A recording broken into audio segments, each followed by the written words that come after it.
Not ready yet. Good evening, everyone. Welcome to the Board of Selectmen FAA joint meeting, Thursday, May 4th, 2023. As always, we'll call this meeting to order and begin with the Pledge of Allegiance.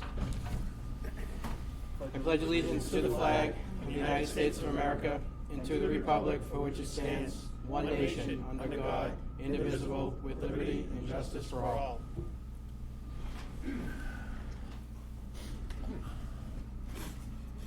All right.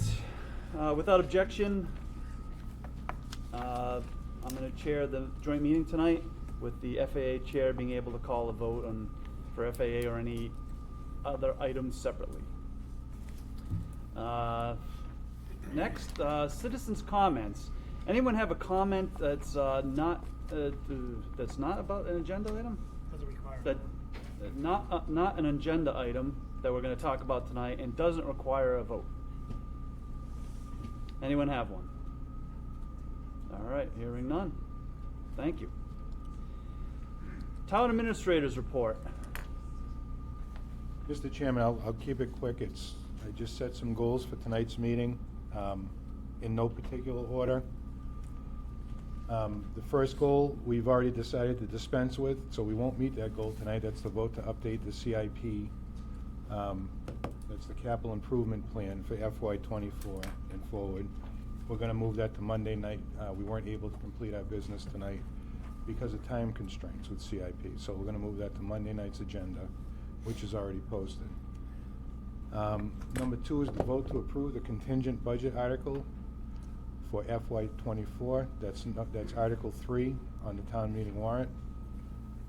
Next would be to vote to send all or some of the questions that the board asked me to put together at our last meeting to the June ballot, including any operational override, capital exclusions, or debt exclusions that the board might desire to send forward and the FAA might desire to recommend.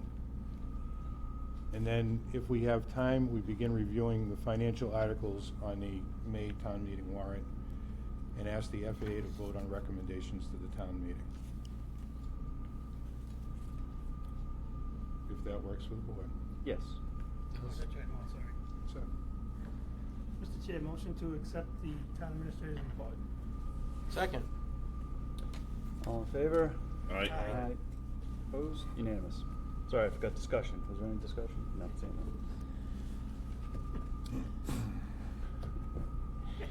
that. It's going to be one of those nights. All right. That's all right. Yep. It's almost the weekend. All right, let's have a public hearing. I'm going to open the meeting at 6:41 for the public hearing on fiscal year 2024 town budget. Mr. Town Administrator? So we've been talking about the contingent and non-contingent budget for approximately, I don't know, probably the last several months. We're now at a point where we want to vote both versions of the budget.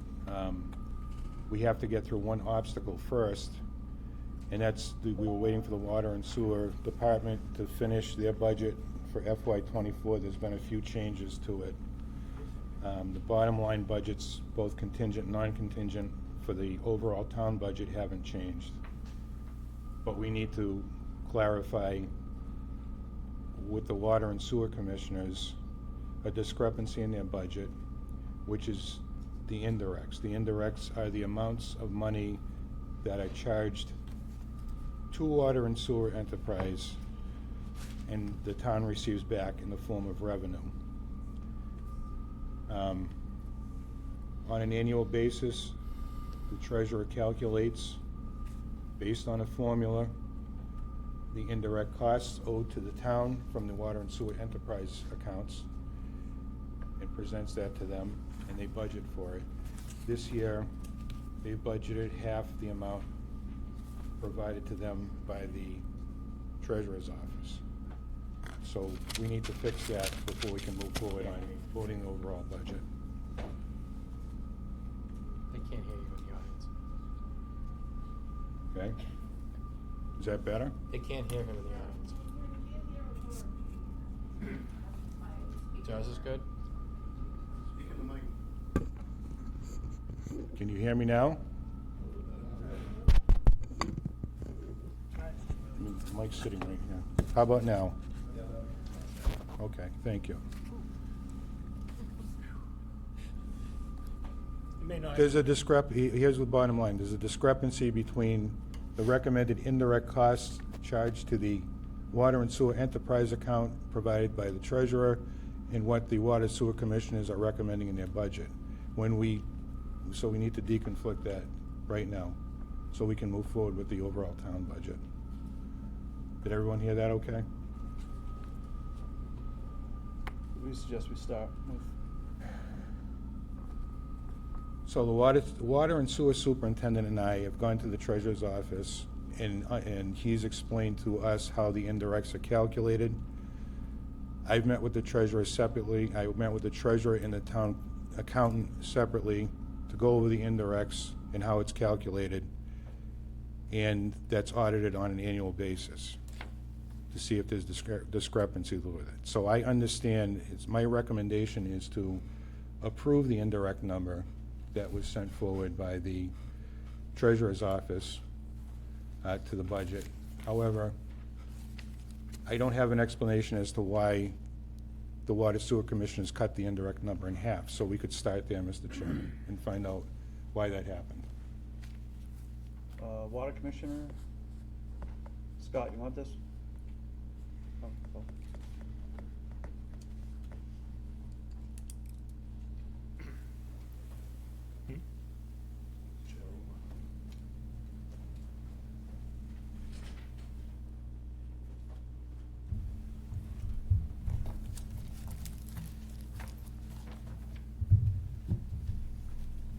I'll pull that mic. Yeah. I'll pull it over. Take one and pass it around. I'll give you one copy of it. Saves me from looking at my computer screen. So yes, for identification purposes, Scott Zukowski, Chairman of the Water Sewer Commission. Where to start? Since 2018 or so, 2017, we've been trying to get some clarification and some answer some questions about how indirects are calculated. COVID happened, it kind of fell off, and we're back at it again. This spreadsheet that's being passed around, it should have, is the current, this year's calculations. We had to put in a public records request in order to get this. Scott, one question, Mr. Chair? Yep. What line item are we looking at on here, Scott? This is the entire calculation Okay. for indirects. All right, this is everything that impacts indirect. Everything that impacts indirects. Thank you, Mr. Chair. So we had a number of questions. We've asked the treasurer collector to come to our meetings a number of times, and he's declined. We sent him questions, hoping that they would be, if he couldn't come to the meeting, that he'd at least send a response. Crickets. We heard nothing.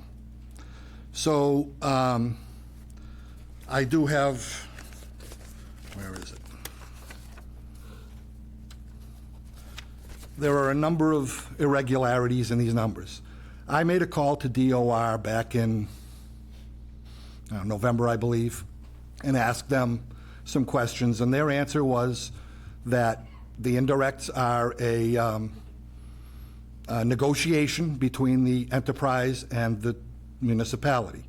There has been no negotiation on this for years. These are all calculated on a 1994, I believe it's 1994 report. So in any case, there's a number of questions. I'll start with, at the top section there is all of your personnel that would provide some service to the to the Water Sewer Commission.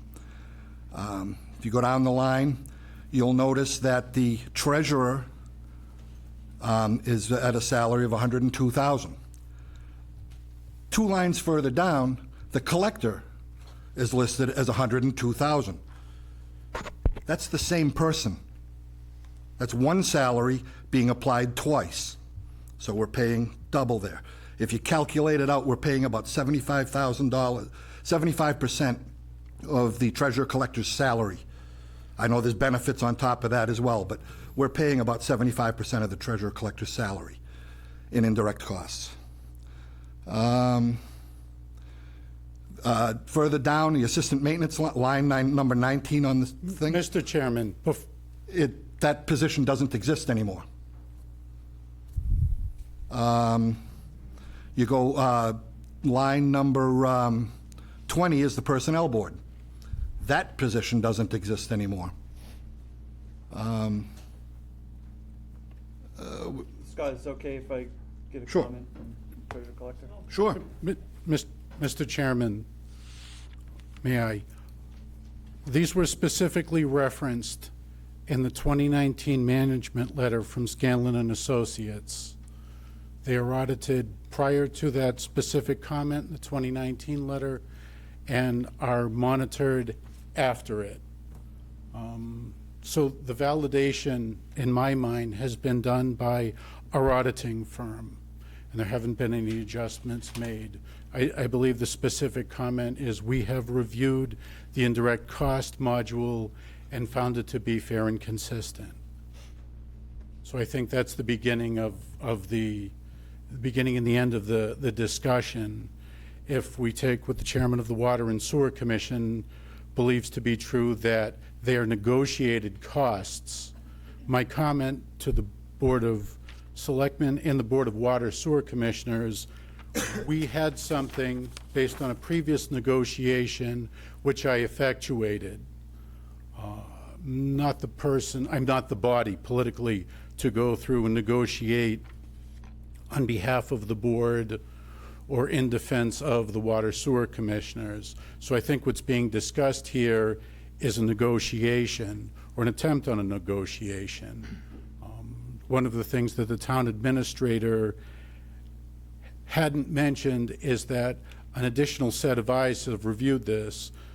One of the CPA firms had also taken a glance at it, and there is an offer to re-review what our auditing firm has done. So not to diminish any of the Water and Sewer Commissioners' concerns, but we're looking to do a negotiation during a budget hearing. I'm presenting this simply as our reasoning for doing what we did. All right, we have two, So, may I add one thing? There was a number that was put forth sort of as the rebuttal to the indirect calculation. Do we have a dollar amount? Do we have a formula on how that was put together? Or was it the subjective 50%? It was 50%. Subjective or through a formula? There was no formula. We don't know what the formulas are for this anymore. They were from 1994. so we got two independently elected positions, and one board, one position. And we've got a Board of Selectmen through the town administrator has to put in a budget. I was told, like I said, I called DOR, and they said they don't get involved in these sort of things. However, it was because at the beginning of the fiscal year, this amount of money is removed from our budget immediately, without a voucher, without anything, it's just taken. So I asked, shouldn't there be a voucher or something? And they said that because it is a negotiation between the the enterprise and the municipality, and it goes to town meeting floor, it's already been validated twice, therefore a voucher is not needed. Right after that, we sent the letter to your board, through the town administrator, saying that as of that date, I believe it was in November, we do not agree with the calculation of the indirect costs. We haven't heard anything since then. We've asked, we have agendas and emails indicating that we've asked to have some explanation, and we've gotten none. So we took an action to get a response, so we can get a response to something. So now we've got a response.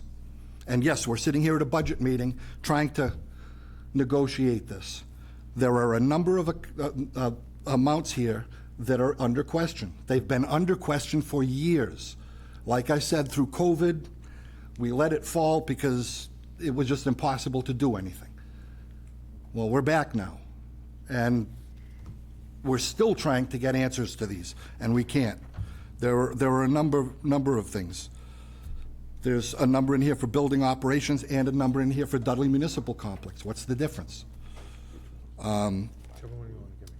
There are, the treasurer has separate expenses than the rest of town hall. What's the difference there? The hydrant credit has been a question for years. That's at $15,000. One bad fire call cost us way more than that, just in repairs, never mind the amount of unbilled water. So there are many things. We have a list of about 9 or 10 questions here. And we just can't get answers. So I've had conversations with the town administrator. I've had conversations with at least one of you folks about this before. How do we get the answer?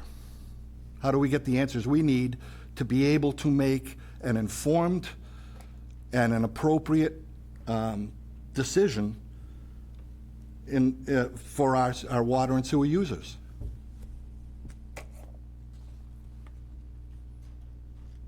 The number one question is, why are we being billed twice for one position? We can't get an answer. So I know it's up to you to put, we presented a budget. I know at least one of our members is adamant that that's the budget that goes before the town meeting. That member here? No, he's not. He's on vacation in Florida. But it's in our recorded minutes for our meetings. You're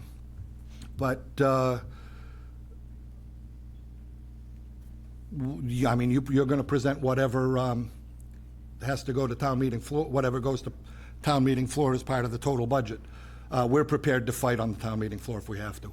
Anyone on Because, the, and unless we can get some realistic answers as to why these numbers are what they are, we have no other choice left now other than to fight. Rich, any comment before I move on?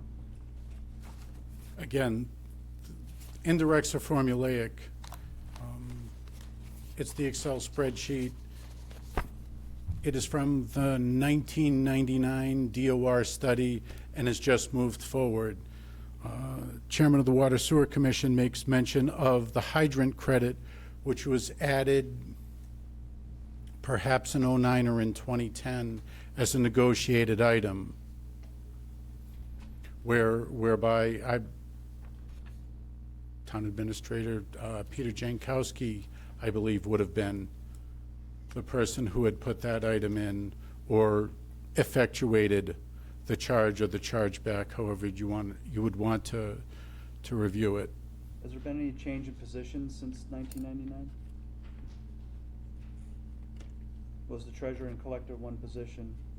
Was there a personnel board? So if we take 10 steps back, everything is listed out there to get an hourly rate for, and we'll use a neutral example, the town administrator.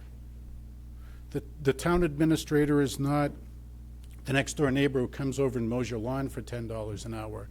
He is an employee of the town of Dudley. He is paid a salary.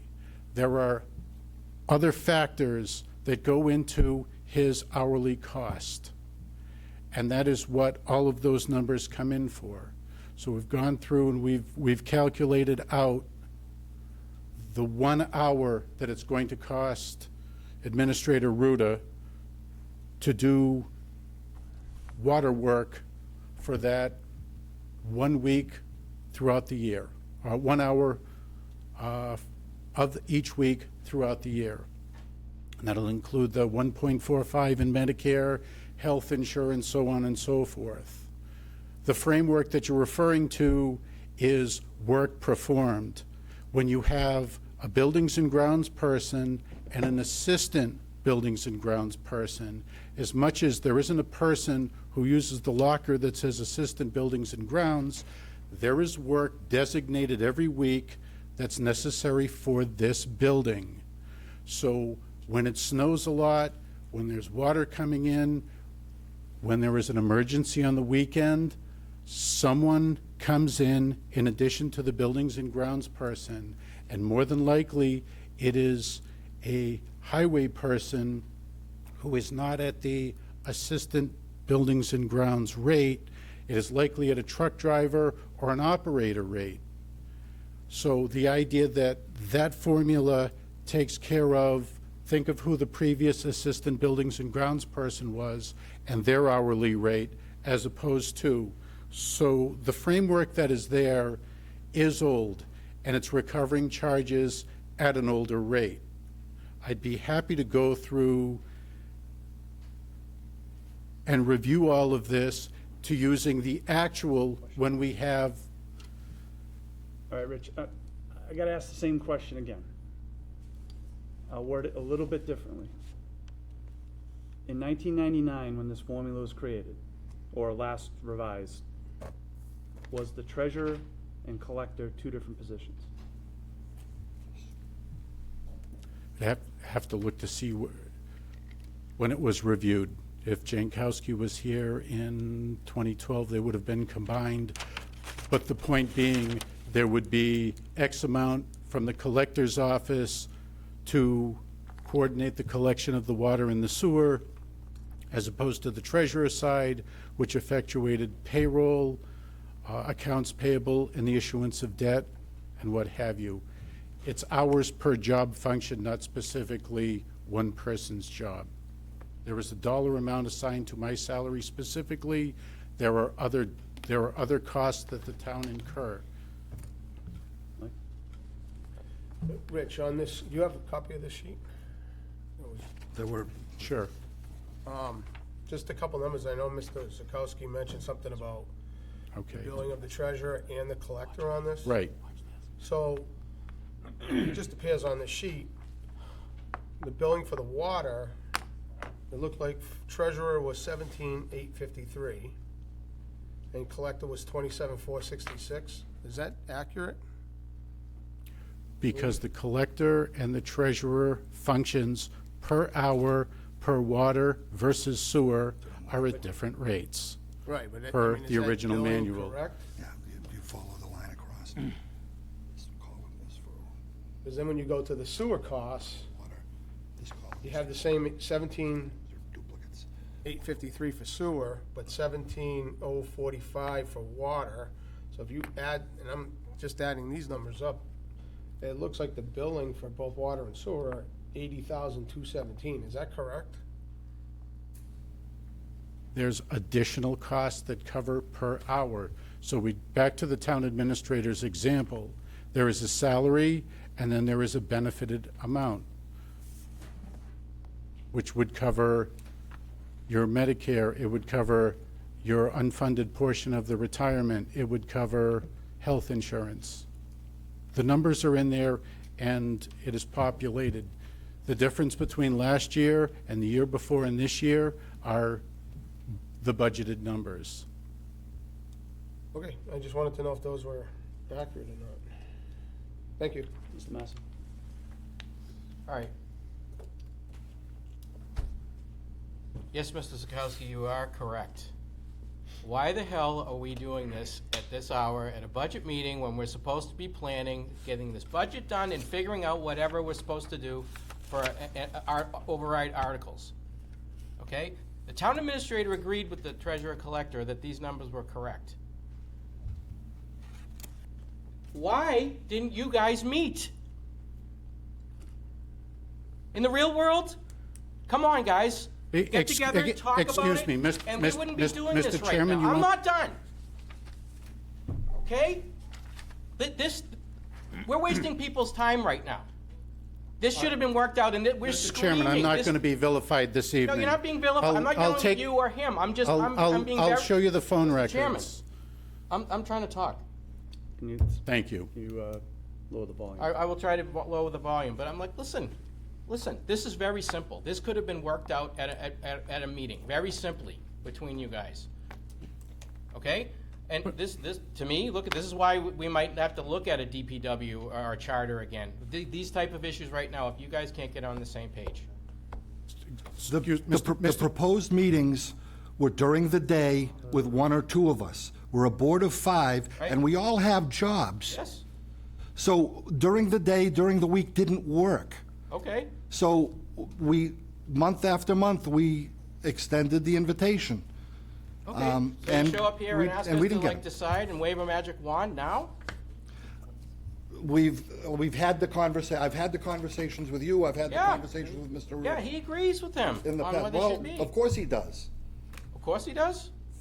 But I mean, this is what, There's but this a is what budget we've been problem, used. yes. If you guys have got together to talk about it and figure out We- a new template. The only way I could do that is if I took more time off from my paying job to come here and do this. You could do it at one of your meetings. We've tried, and nobody will come to talk about it. Who's the subject matter expert on this, Scott? That's the treasurer collector. Okay, We have asked him, he hasn't come. all right. Like I said, we had to produce a public records request to get this. Okay, why didn't you go, Rich? Excuse me, you're validating the I'm claim not of... validating anybody, I'm just asking questions. The unresponsive claim, I don't think is even close to Okay. being anything. The discussion that I had with the town administrator is the same discussion that I had with the water sewer superintendent. And the offer was extended to both gentlemen from the water and the sewer this evening. Find time. I'm here on Thursday night. We'll have a walkthrough with the next step to be at a meeting. Okay.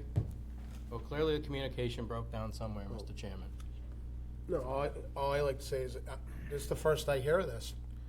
How come you didn't, if you weren't getting anywhere with the treasurer and you weren't meeting, why didn't you reach out to the FAA, send us a message? I reached out to the Board of Selectmen, it's their budget. Right, but I mean, FAA also reviews all these numbers. Why, and if you weren't getting anywhere, you should have This- reached out to one of us so we could bring this up. The- It does the look board- like, to be honest with you, it does look like you have a validity to this. The Board of Selectmen present the budget. Right. They're responsible for the budget, not anybody else. You don't want to reach out to us, we can't help you. So I reached up, they're the ones that are elected to do this. I reached out to them. You don't want to on a reach out number to of the occasions. FAA, the Finance Committee, I can't help you. Well, I didn't You can only reach go out by to. what's submitted, so. And, Mr. Chairman, the Board of Selectmen relies on its department heads to work on these things, and we entrust them with these things to get this stuff done. So the numbers that get brought forth, I knew this. It's no secret that we've been asking these questions Yes, for I know, years. I knew all about it. But yet, you independently elected people, I always hear, oh, nobody can tell me what to do. And yet you guys still couldn't get together and figure it out. It just amazes me. All right, what's the board's pleasure?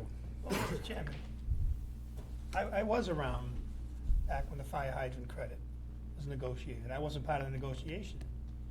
Mr. Stokowski was around. Mr. Carmignani was around. Mr. Fornia was around from the Water Sewer Board. I see a projection that started in 2010 and was played out into the future to 2024. So I'm gonna go out on a limb with the absence of information and say the Water Sewer Board, well, at that time was the Water Board, they weren't combined, agreed to this fire hydrant credit. And I've also been around long enough that I've sat through 20-something audits conducted by as we said at the last meeting, I think it got convoluted, somebody said state audit, it wasn't a state audit, it's an independent firm specializing in municipal audits that we engage every year to audit. The water sewer indirect cost, as Mr. Carmignani stated, is based on a formula, not a formula that Board of Selectmen create, Water Sewer creates, Mr. Carmignani creates, Mr. Ruda creates. It's a formula. I have never sat in on a negotiation where that formula changes, and I've been on the board the longest. So, I think the root of the frustration is the lack of, Scott says, Mr. Stokowski says, they asked, didn't answer. Mr. Carmignani just said he offered a Thursday night walkthrough, then go to a meeting. I'm not sure, that's not, they don't report to us. I see these other numbers, excuse me. It looks like treasurer collector is listed twice, obviously. Personnel board, which never got a stipend, is listed in there. And they have a 24 proposed well, that must be fiscal 24, okay, so that'd be this year. So I agree with Mr. Mayotte. I don't understand some of these numbers, but the root of the issue is the indirect cost is negotiated and has been done for the 20 years I've been here. And as I say, the fire hydrant credit came on. So when the auditor gets involved, and that's, I think, Mr. Carmignani's response in the beginning was, he's going based on the auditor approval of the formula. I don't know the long-term answer. Is it a negotiation, as Mr. Zukowski said? Maybe. I agree with Mr. Massey.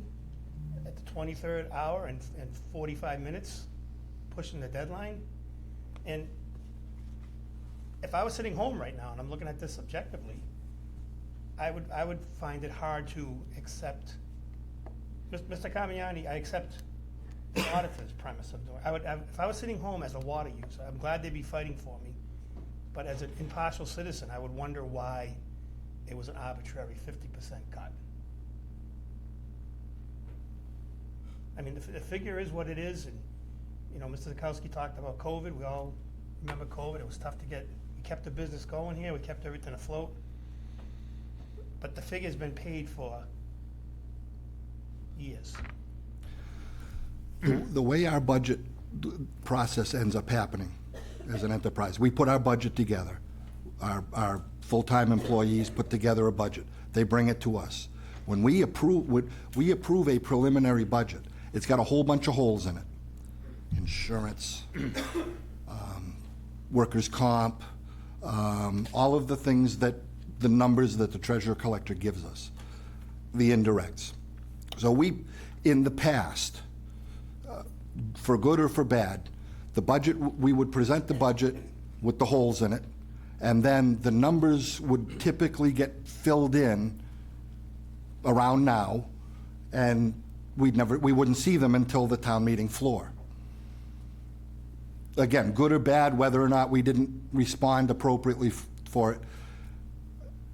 Through COVID, we talked, and through our meetings, we were able to discuss this, and we started, no, we need to get more on top of this. We need to find out what's going on.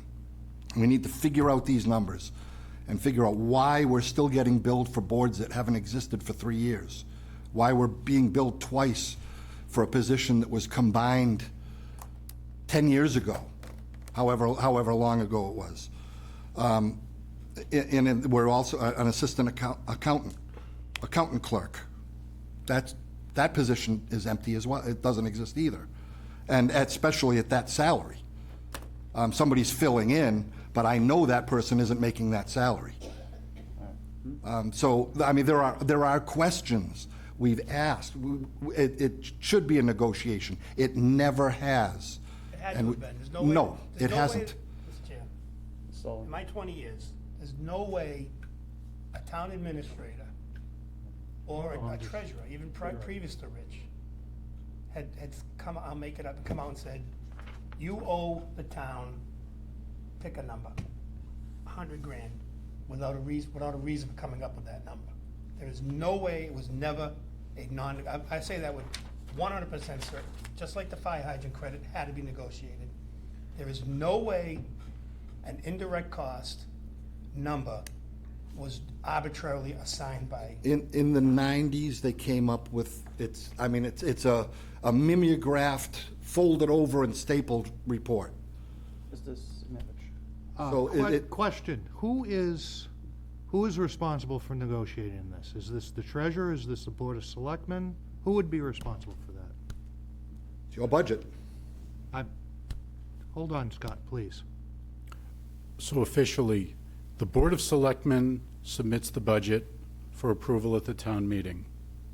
So various departments, whether they are appointed, whether they are elected, we have the FAA, we have the Board of Selectmen, and it goes forward. The Water Sewer Combined Group is elected, so I guess the answer is Board of Selectmen, your accountant, would be negotiating with the Water Sewer Commissioners as to if it needed to be done. Previously, as Mr. Sullivan had mentioned, it was done with a representative from the Water Department and the town administrator. So that wouldn't be you, that would be either the accountant, the board. I was entrusted with the original spreadsheet. Okay. I got walked through year one, and the other 20 years worth of it has been just fill in the blank. Reader's Digest version, it's not, you're not the one to negotiate this if it is to negotiate, correct? Correct. Okay, got it. This is pretty simple fix then. Whether it's right or wrong, this should happen after the budget. This is like, the timing's impeccable. We're We, sitting here, excuse me, I've got the floor. We're perseverating over minutia. This isn't the time. I mean, it's just like the timing of the water increase. What timing there? I mean, that's the timing for us. okay. It's Well, spring. this time, Because it goes in effect July 1st. This isn't good timing to negotiate. More than happy to talk to you after the budget's done, but many years of nothing. To that, Mr. Mayor, Scott, just one question. FAA is gonna be recommended in budget, it's gonna have $212,148 of indirects payments in it. What is your number? 50%. 50% of that, so 50% of that. 106? Is that, so, Actually, I've got a copy of the proposed budget, so I don't have a copy of our, but I do, it's in the tablet. It would take me longer to look for it. Should be towards the back. 106,053? Indirects, here's sewer.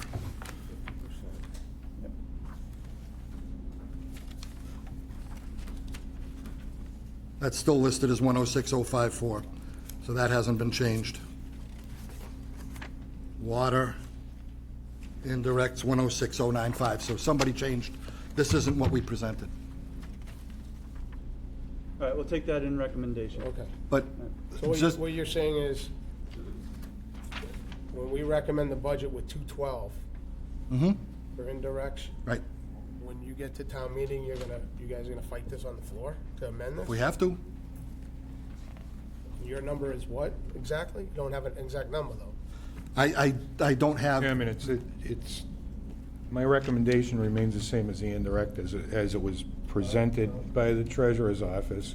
But to answer Mr. Mayot's question, it's 52.5 and 52.5, and it looks like it's about 106,054. 106,053, yeah. Auditor says there's nothing inappropriate, whether it's an unqualified opinion or however they want to word it. So the So bottom line- there's nothing that we're But- going to get in trouble for. as to the last-minute nature of this, and I do agree this is last minute, we sent a letter back in, I believe it was November, saying that be notified that the Water and Sewer Commissioners do not agree with the current calculation of the indirect costs. We did it back in November. We're now here in May. Yeah, maybe we're lax for not following up on it, but nobody else followed up on it either. And we continued to try to get the questions answered from the person who we've always been directed to go to. Understood. Can we move on? No. So to say that we're bringing it up at the last minute is disingenuous All at right, best. last comment. So, not assessing blame. It's disheartening Yes, it is. that this conflict exists. But what's also disheartening is we meet every other week, sometimes extra. We were here the other day. The chairman of the water sewer is here quite frequently. Water superintendent's been here, well, virtually 100%.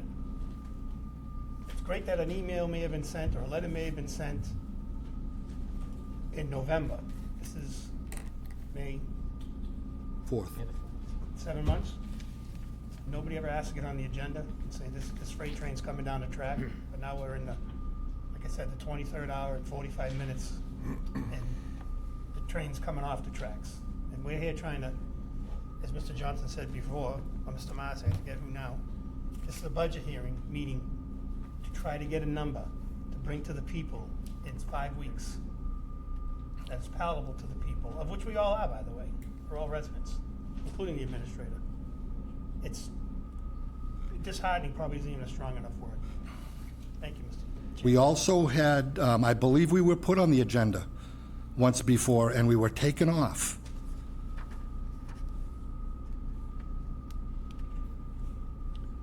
So I can see, Mr. Chairman, where this is clearly going. What we've perpetually had is an ongoing request between a commission of elected officials to another elected official to attend the meeting to provide an explanation. There was no request to negotiate. There was multiple attempts to facilitate on my end, on the water and sewer superintendent's end, not to come to this point. No request to renegotiate anything. A simple explanation was requested. I tried to facilitate that, and it didn't occur. So here we are, like Mr. Marcy said, 10 minutes away from making a decision on, a big decision on the next fiscal year. With the commissioners saying they're gonna fight on a town meeting floor to create a negative $106,000 deficit in the FY24 budget, which we'll have to fix then on the town meeting floor. If they're requesting, if the request is to negotiate, then make the request. If the request is for an explanation, go to the person who can provide it for you. Now's not the time for it. We've talked to you before. Mr. Marcy last. Yeah. We're going to go that way. I'm going to answer that question, Mr. Chairman. Gonna go that way. You've talked to me before. Yes. And I referred you to the person who provides That's the right, formula. and he won't answer us. Okay, then request to negotiate. Don't keep asking for an explanation you're not going to get. I'm not the one that provided to you. This is completely unfair to the people sitting here tonight. Mr. Marcy. Which is what I said. I just want to apologize for my tone earlier. That's not usually my go-to volume, but as Mr. Rhoda just said, this is, and Mr. Sullivan, this is very disheartening that we're actually talking about this. The people want to hear other things. Thank you, Mr. Chairman. All right, let's move on to an explanation from the town administrator on ATM budget article, contingent budget. Mr. Chairman, Article 3 in the proposed warrant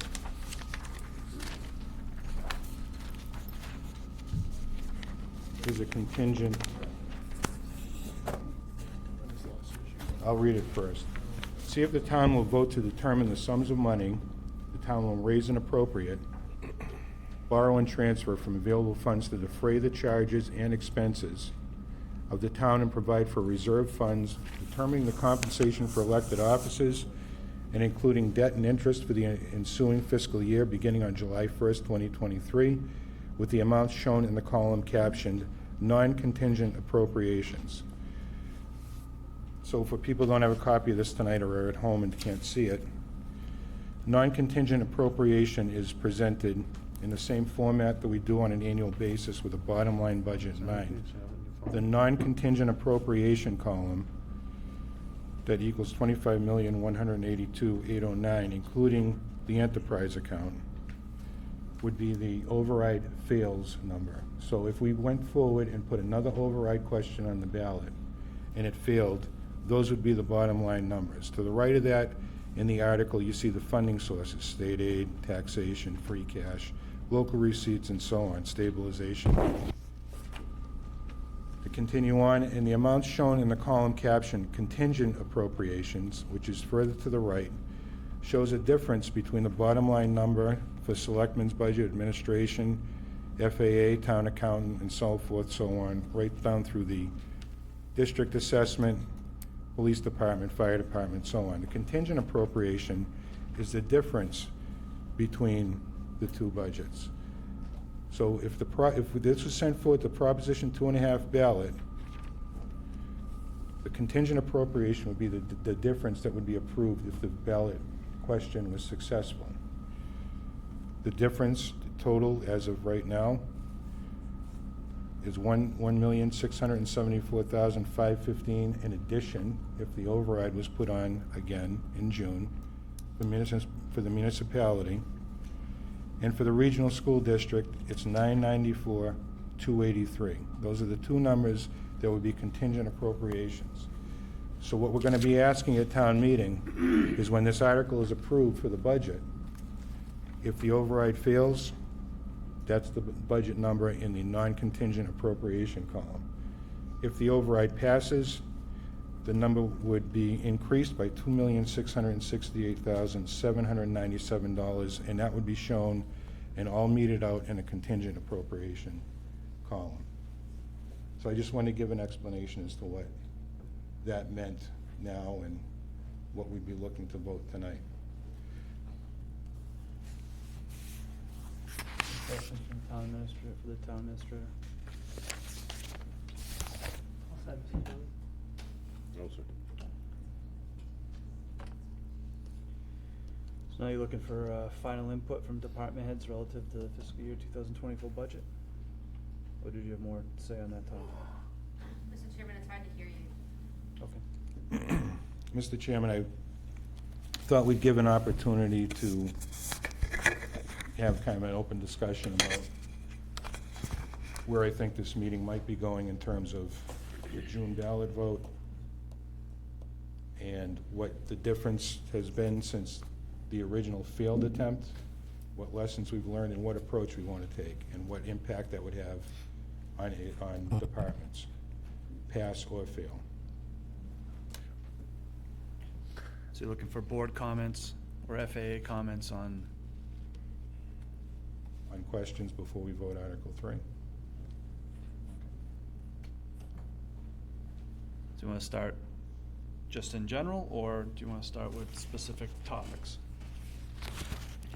It's your choice, Mr. Chairman. Question 3 sounded interesting. Potential question 3. Question 3, so in everyone's packet, like as I mentioned, we have 3 questions that I was asked to present again for this meeting with the intention of having the Board of Selectmen take a vote on each question and dispose of that question or rewrite that question or send it forward in its current form in any manner they see fit. The Board of Selectmen is the authority to place these types of questions on the ballot for the voters to consider. So if we look first at question 3. Want me to read it, or do you have it up, or want me to read it? Do you want me to read it? Yeah. It's debt exclusion for school roof and capital projects. Yes. Just want to make sure I'm on the same page. Shall the town of Dudley be allowed to exempt from the provisions of Proposition 2 1/2, so-called, the amount of $2,826,655 for Dudley's share of the bond issued by the Dudley Charlton Regional School District for the costs associated with replacement of the roof at Dudley Middle School and replacing replacing fire alarm panels, cameras and video infrastructure, radio communication equipment, and architectural review at Mason Road School, Dudley Elementary, and Dudley Middle School, including related professional fees and any other costs incidental and related thereto. So pros and cons of moving, I see school committee is raising their hand too. Any comments from the board before I go to Kathy? Yeah, I do have a comment. So, this was, I think our last meeting, we talked about this assessment is from the schools, isn't gonna be till 2025 coming through, correct? Kathy, you want to come up? You want me to say? Your choice. We did meet as a school committee last night. I'm sorry, Kathy Carmignani, Chair of the Dudley Charlton Regional School District Committee, sorry. We met as a board last night and took some votes for suggestions to help guide so that you knew what our opinions were on the matters.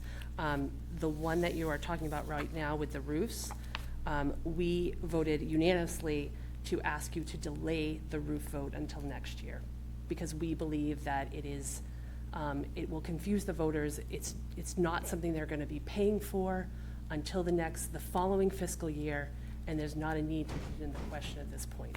And just to remind everyone, it was approved in town meeting Correct, to do it Yes. last year. No, it's September, yeah. Yeah, right. okay. All right, so we got a recommendation from the school committee to postpone, looking for the payment terms and methods for Yeah. the roof. Okay, So no authorization this right. ballot. So any concerns about that? Any comments, Mr. Town Administrator? I just want to mention that the treasurer collector asked our Unibank financial advisor, who does all that sort of bonding, if there are any specific questions relative to borrowing, interest rates, so forth and so on. She is here tonight if anyone has questions on. Mr. Sullivan? On the big number to Mrs. Carmignani, so it not only defers the roof, it appears to me.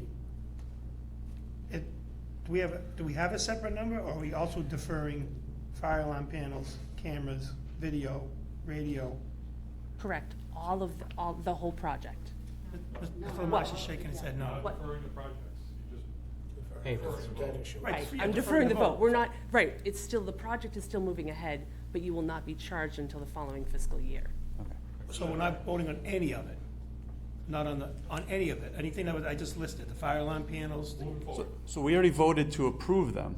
Right. It's to determine of funding. the source of funding Right. for what was approved. Well, we keep saying roof, but there was 6 other things listed. Correct. Yeah. I just want to clarify.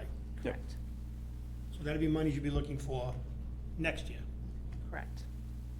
The following fiscal year, Following Correct. fiscal. FY '25. Right. All right. Any, So that question's moved. Through the chair, I think it's important to note that it will also. Can she help come up? find- yeah, Thank you. Mr. Chairman, thank you. you're welcome. Didn't mean to jump. Jamie Terry, the vice chair of the Dudley Charlton Regional School Committee, and I'm not from Dudley. Am I still allowed to speak? Yes. Okay. Thank you. I just think it's important to note that this will give the actual figures to your voters, because the roofs will have been completed and those safety projects that you spoke of, Mr. Sullivan, will have been completed. And so then when the vote actually occurs next year, you'll be voting on the actual number, so it will be easier for you to move forward. Just so I can potentially let a guest go, any questions on funding, or are we good, and, because we're postponing that till, well, we potentially might postpone that to a future date? Just that question. Just that, yeah. Yeah. All right, I don't think we have any fastballs today. All right, what else, Mr. Town Administrator? Are you, Chairman, are you Yep. okay with me staying, or do you want me to sit back? I think you should stay, because Okay. just for a little while. Question 2. Any other conversation on this? We're still in public, we're still in the no hearing, votes so are there's being no vote, taken. we can't take any votes at this point. So is there any more questions before we go to the next topic? I can ask the finance. Something pertinent to this year? No, I was just gonna ask about terms. That's all. Terms that, for an undefined number in the Yeah. future? Okay, you sure you wanna do that? Sure. Why? Oh, never mind. All right, whatever. I can ask Sarcasm. No, I just don't wanna hold up the thing for something next year. That's not right. Sorry. Apologize. All right, what's next, Mr. Town Administrator? Well, I've proposed 3 questions. We can move to question 2 if you'd like, Mr. Chairman. That would be great. Question 2 addresses the feasibility study. Shall the town of Dudley be allowed to assess an additional $463,000 in real estate and personal property taxes for the purposes of funding a high school feasibility study, for which the monies from this assessment will be used to pay for Dudley's portion of the cost to complete a feasibility study as required in the Massachusetts School Building and School Authority Grant Program for the fiscal year beginning July 1st, 2023. All right, so this was a portion of the conversation last time.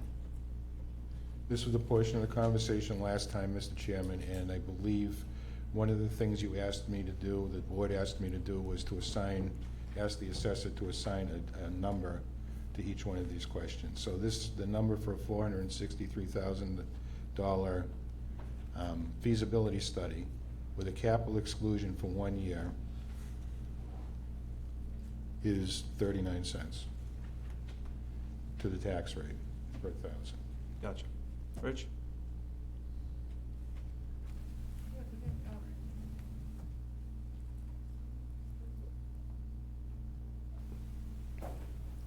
Good evening, I'm Lynn Welsh from Unibank Fiscal Advisory Services. I assist the town of Dudley, working through Rich with all your debt financing. And so there were a couple of things that we were talking about, was either the capital exclusion or going and doing a borrowing and then going for a Proposition 2.5 debt exclusion on that borrowing. So Richard asked me, you know, with those two in front of me, which one would I recommend to both boards tonight? I would recommend the capital override. It is a 1 year, as we know, unlike the override that had failed that would be permanently on the levy. This is a one-done shot where you would pay the district upfront a full year. The going forward with a town meeting vote to have the town borrow their share and then debt exclude it, you would have to enter into an intermunicipal agreement to do that with the school district because they are the issuer of that debt. So that would have to be put in place. The legal counsel would have to draft something, and then you'd be incurring the borrowing cost as well, whereby the capital, there is no borrowing cost. It's a 1 year raise on the tax levy, and I think, John, you said what, it was 39 cents. Yeah. So that is my recommendation. 39 cents for 1 year. For 1 year. And it's done, it's paid, it's not gonna be financed.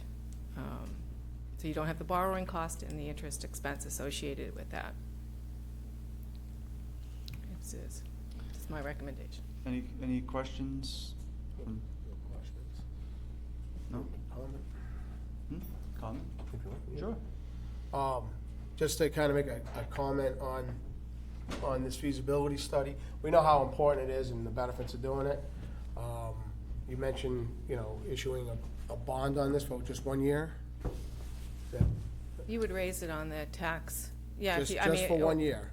Yeah. So 463. The good news is that, I don't think a lot of people know this, but this building right here was just paid off. So this thing has been on the tax rolls for 20 years. Probably most people didn't even know that was on their tax bill. I believe it was, and I'll have to confirm this, Rich, $392,000 a year we were paying on it.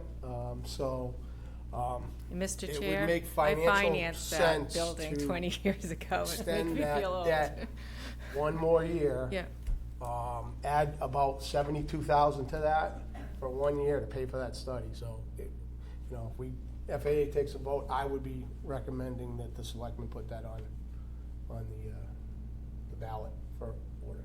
The other question I guess I have would be, does this need to be a warrant article, a town meeting, because it's a regional assessment? Is that, or am I? You would have to authorize the borrowing, I believe. I've already sent it to KP Law for review, and they've sent it back corrected, and I think So it's Rich sent required it to bond two-step vote counsel. on this? It's gonna be required to vote. You have to authorize the borrowing, so that has to happen at town meeting. Any other possibilities to do this It's- instead of that? if you're talking just about a capital assessment, then you're just gonna raise it on the tax rate. So it's gonna go to a ballot. as a capital override. All right, and that's the 1 year. There is not gonna be any borrowing, because you're not gonna borrow any money. If it remains as a capital. You're just gonna raise it on your levy for that 1 year, one hit. As John said, 39 cents on the tax rate, one and done, you know, and there's no borrowing. So there's no borrowing cost, and there's no interest expense on a loan. Gotcha. Thank you. Kathy? Can I just ask a clarifying question? You talked about debt that's being taken off of the tax rate at this point. So when we talk about 39 cents being added to the tax rate, how much is currently being taken off the tax rate when we pay off now that we've paid off this building? Taking off about half. We're gonna reduce the 23 to 24 budget by $400,000 in principal and interest. I just want to make sure that $1,400,000? the voters understand the overall addition. Kathleen, the payment, the last payment is $392, $1,000.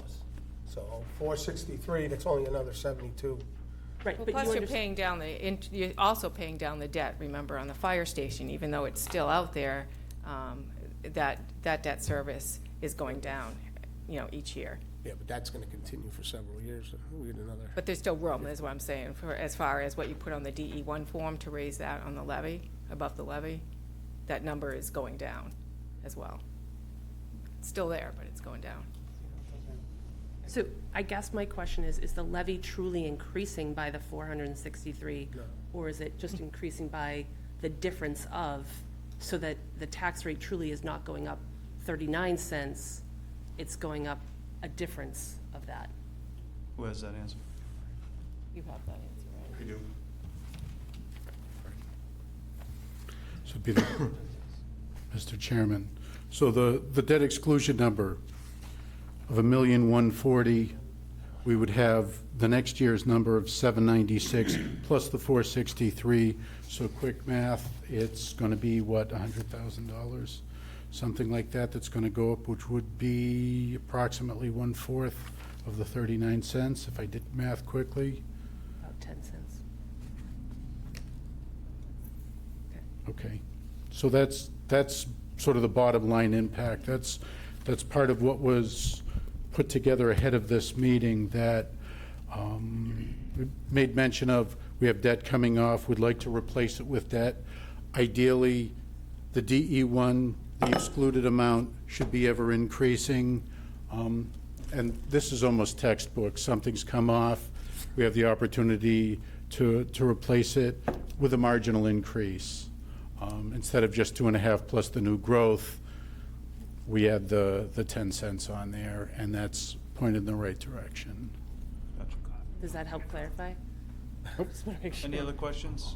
Pardon, one thing if I could add, Lynn had made mention of that. If you have a capital exclusion, it's a one and done. So your 463 would go on presumably in 2024. In 25, we'd look to fill that 463 or an additional 5% above that, presumably with whatever your school issuance is going to cost. So, you know, quick math, however you'd like to back into it, a $3 million number, 20 years. Any questions? Comments? Yeah, one comment, Mr. Chair. And Mr. Carmignani's brought it up many times.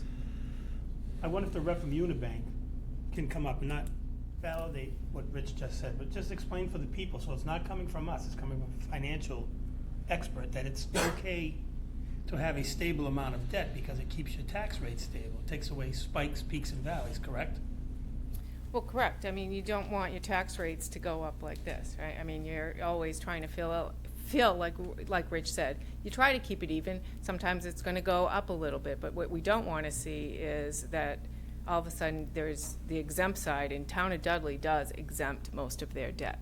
So that is, you know, we consistently see that. So you do want to keep that as steady and static as much as you can.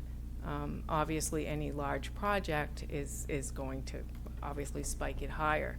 But from the capital standpoint of your normal capital and what you exempt, we try to fill that in, if you will, year to year to see what whether it's short-term borrowing, long-term borrowing, you know, what that line is gonna look like. So you do have, this building is paid for in fiscal '23, plus the debt that's continually decreasing for the fire station, even though it's still on the books, but it is decreasing.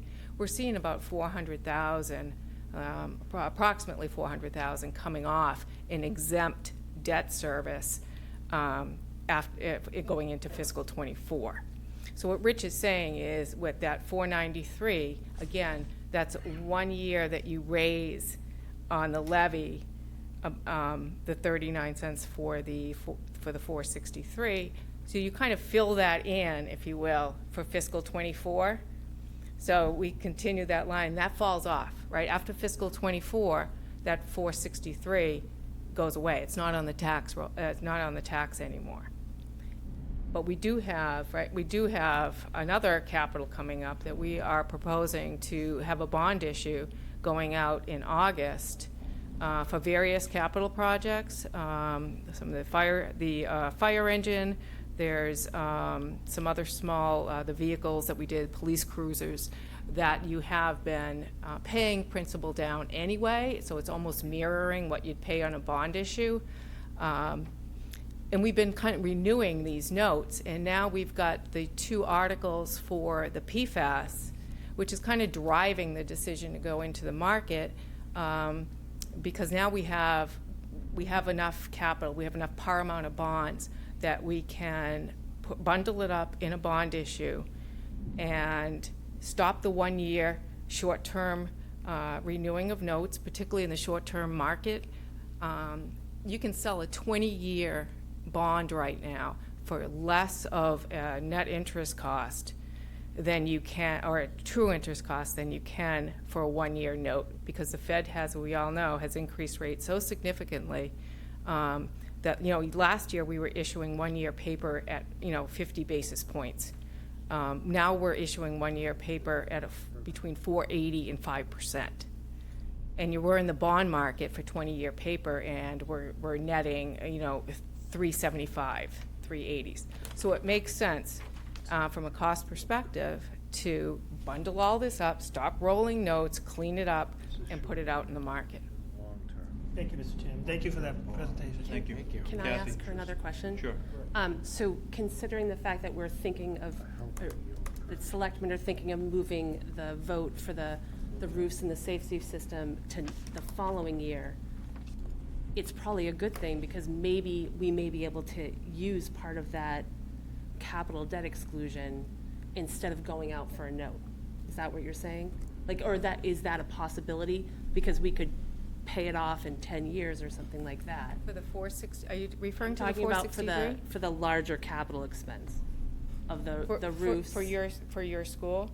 For the district Yes. school roof project? Mhm. I think that, that's just gonna come on board on top of the town's, the town's capital needs that they have as well. Right, obviously, yeah. But it's good to wait until we're done for the next year to really understand where we are. Yeah, so you're a year behind. So if we issue, our plan is, because the town has notes coming due, these are coming due in August. So we would date the bonds in August, and so you'd have the first full principal payment on that bond in August of 2024, which would be fiscal '25. Right. And if, depending on when the district decides to go and permanently finance those projects, you might not have your first principal payment. Again, I don't know, where's Rich? Rich is right there. You might not have your first principal payment until FY 25, 26? Right, 25 at least. 25? The interest payment for the bands will be assessed. They had this FY 26 first payment of the permanent. The bonds, yeah. Right. So you'll have 1 year of this bond issue that I'm talking about, hitting, but you'll also have it after you've already paid off the 463. Right. So we're kind of filling in conveniently, the capital exclusion, or the capital override rather, for next year. And that goes away, and then we fill it in with the bonds that we're gonna do in August, and then Yep. the district debt comes on after that. Okay. Thank you. Any other questions? Thank you, Mr. Chairman. I think we're all set. Thank you. Oops. Thank you. Thank you very much. All right, so we'll, after we come out of public hearing, we'll see if there's any motions in regards to that. We're still in public hearing, correct? Yes. Can I bring up another area that was discussed at our meeting? Does it have to do with a potential other question that would be the municipal and school Yes, it does. override? It does. Can we do the intro for that first? You may. Thank you. That must be my cue. Is that potential question one? Mr. Chairman, you're correct. That would be question one. Question one is, this speaks directly to the operational override, having separated out the capital and the feasibility study. It would be, would the town of Dudley be allowed to assess an additional $2,668,797 in real estate and personal property taxes for the purposes of operational expenses for the town of Dudley in the amount of $1,674,514, and for the Dudley Charlton Regional School District in the amount of $994,283, and operational expenses for the fiscal year beginning July 1st, 2023, and further that said question shall be deemed approved if a majority of the person voting shall say yes at a duly posted meeting of the Board of Selectmen. So the proposition here is a override in the amount of $2,668,779. It's a combined operational override for both the district to help us with the school assessment on our end and for the municipal side of government. Is everyone okay if I start with Kathy? Okay, thank you. So one of the things that was brought up last night was there was a motion to request that the school override and the town municipal override be separated as questions. I will say there was much discussion. The motion did fail, but it was a 3-3 vote with one abstention. So you said it failed. It did fail. Okay. I would like to just say that we had a lot of conversation about, which I have to say I was not aware, that if this override does fail at the next election, there is a possibility that we could have a super town meeting for the district. And I don't say that as a means of, I think I've said to you, I don't say that as a means of, a scare tactic. I want to make sure that we're all aware of everything. And if there was a super town meeting, both residents of Charlton and Dudley are invited to this meeting. They can vote on the total amount of the budget that's needed.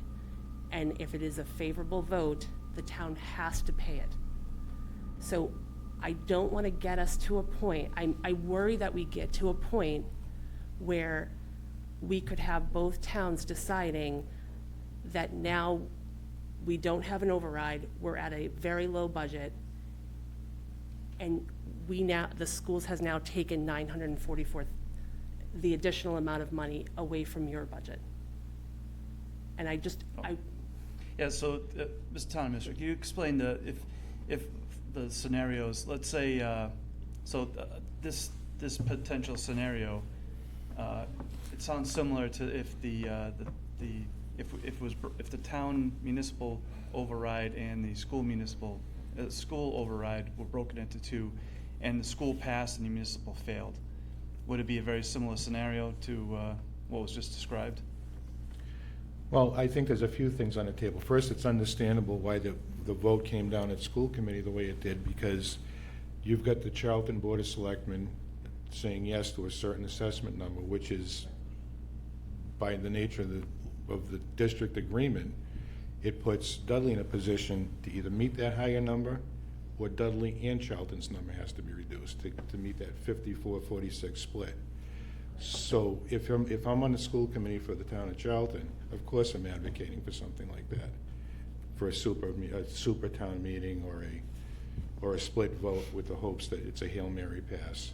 Because if it's a split vote and you separate municipal and school assessment, think about how that could play out.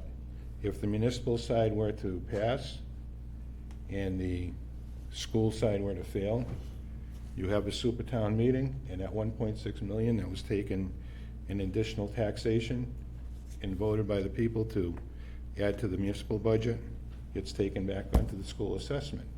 And vice versa, we're laying off public safety people, but we've met if municipal question were to fail, and we're meeting the school assessment. It causes nothing but a war between everyone.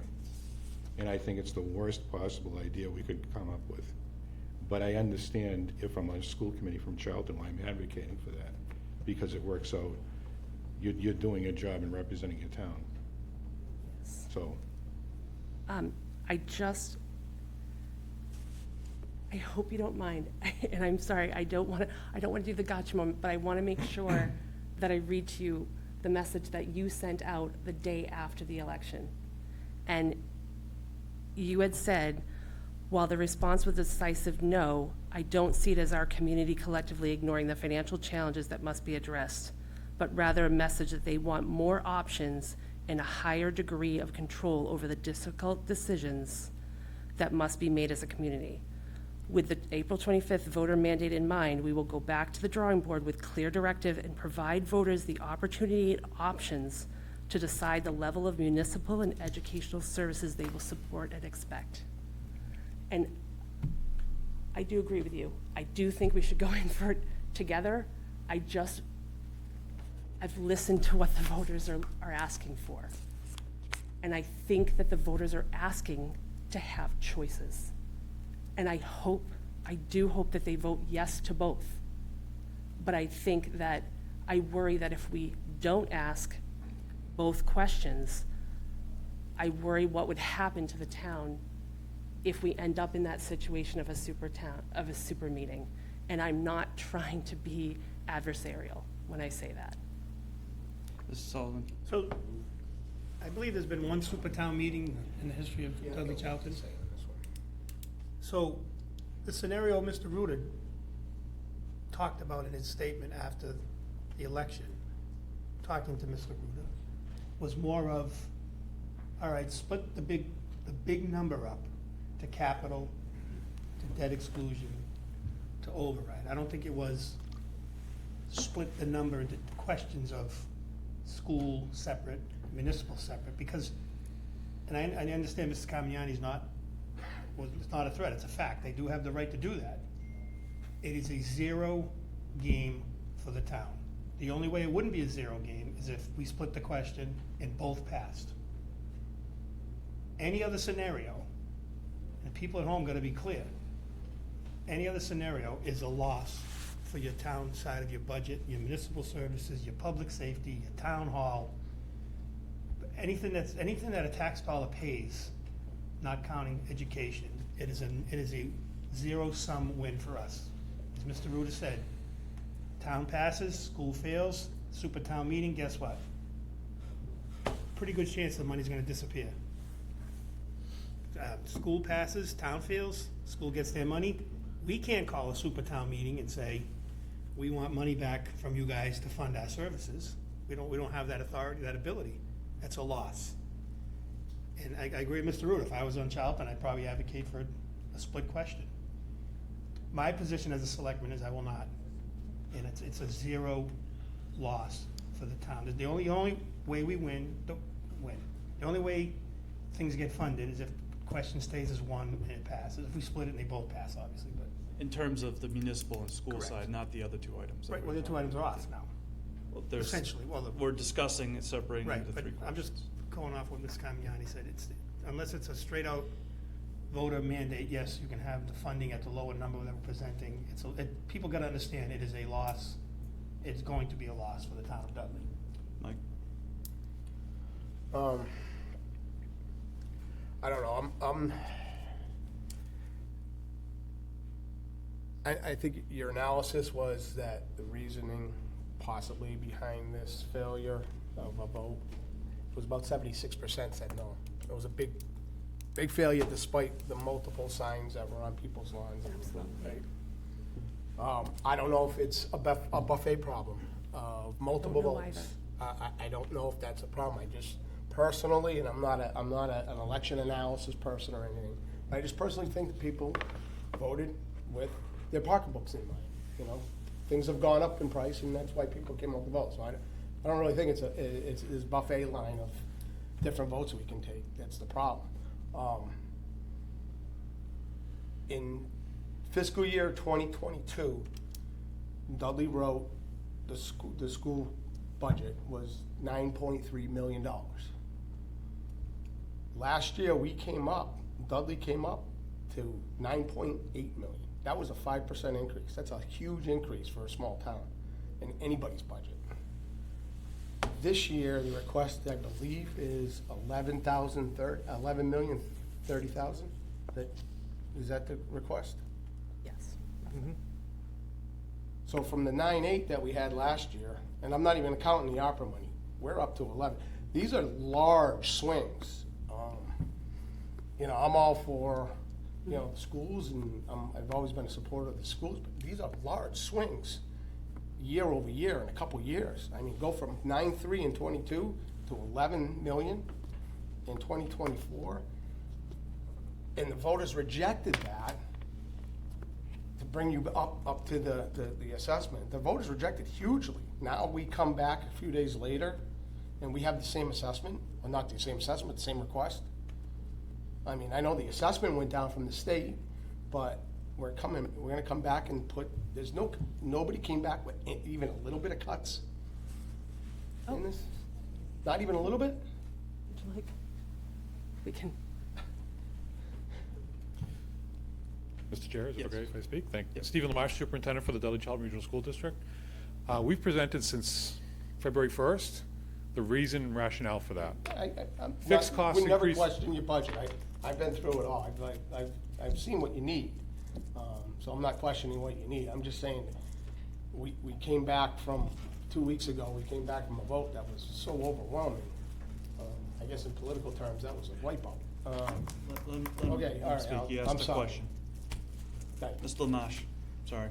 Through the chair, Mr. Mayotte, we've been very clear that it's fixed cost increases, and it's a level service budget. It's providing what what we continue to try to provide by adding in the fixed cost of $3.6 million to our district. I'm not sure if you just acknowledge it, you know our budget inside and out. Please tell me where you want us to cut.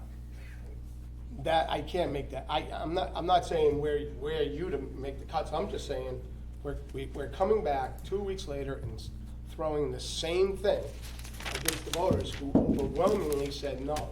With all due- I don't know where the switch becomes. With all due respect, it is not the same thing. Well, it doesn't have the education, the full override with the education account, but it's still an operational override that's still the Mr. same. Notch? With all due respect, it is not the same. The original override question, which was a 33% increase to the tax rolls, included a multi-year funding for a stabilization account for assessments going forward. That is completely erased and eliminated from this process. Completely gone. So it's not even close to the same. We're doing what we can. We're looking at, working with the school committee, our immediate needs right now and trying to address that in the most simplest form. That's why the focus is just FY24 assessment moving forward. As you indicated earlier in your speech, the cost of things have gone up tremendously. That includes us as a school district as well.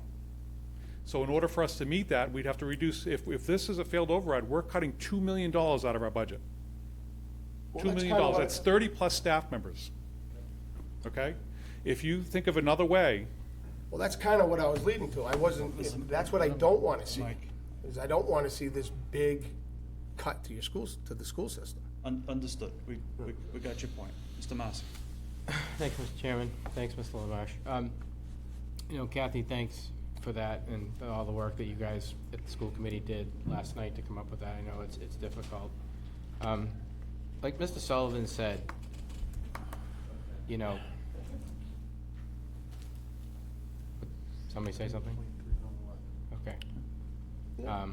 I think we the school, as the school goes, the town goes, as the town goes, as the school goes, and we have to stand together and tell people, this is what you get, this is what you won't get, and let it stand on its merits that way, without the distraction of other things that are, even though they're normal debt exclusions or capital exclusions, are hard for people to understand sometimes, especially when it gets in a way, but a straight, this is what the town, this is what the school needs, seems to make more sense to me.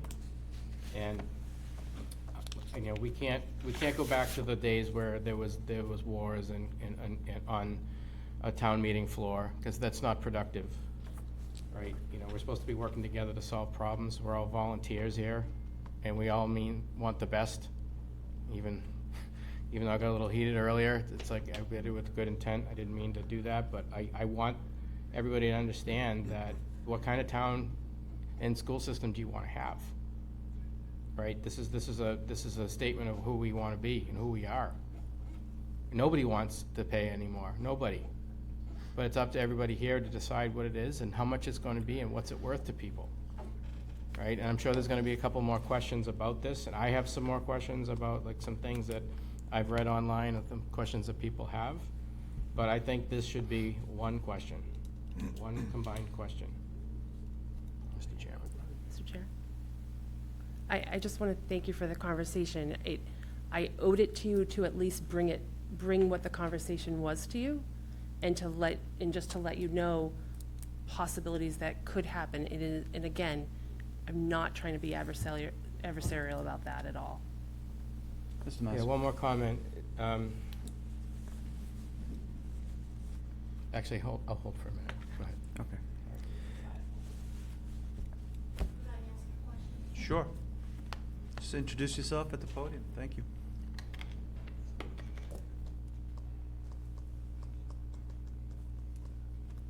Kathy Hurst from Camelot Circle, Dudley. I don't know if this is a time to ask the question or not, but in general, I guess people would like to know how many, if the budget, the numbers that you had going around for the first vote for the override and the numbers that you have now, have there been any changes? Were there any positions that were eliminated or added on both the town side and the school side? I think if people know that everybody is sort of trying to work with a level funded thing, that unless something is mandated by the state, are there... Level service, I think, is the term they're using. Right. So you don't have any new positions on the town side that are in this budget? Want to start with the school, and then we'll go to municipal. Sure, I'll start with school. Okay. You want me to stay here? You can stay there if you want. We did vote at a meeting, one meeting ago, to add a position of an EL. I did But remember. that will not, our budget number is the same. We will absorb that within what our budget is. Okay. So it is not added to our budget. We also, the original ask was about 1.2 million, and just so you're aware, we're now down to under $1 million. 9.9. Because any money that we received from the state and the House, we were able to just subtract that. And I know that the school did get some funding from the House Ways and Means, or anticipating that. Anticipating, yes. And the town side, what has happened there? Have you lost positions? Have you added positions? And did you get any funding from other sources? Obviously not for schools, but through other assessments or through other taxes, such as maybe the cannabis stores, shops, and so on. Mr. Ruda? So the question I think we need to clarify between a level service and a level funded budget. Yes. So we're on the same page in understanding the difference between the two, because there is a huge difference between the two. I'll try to work backwards with the cannabis revenue. Okay.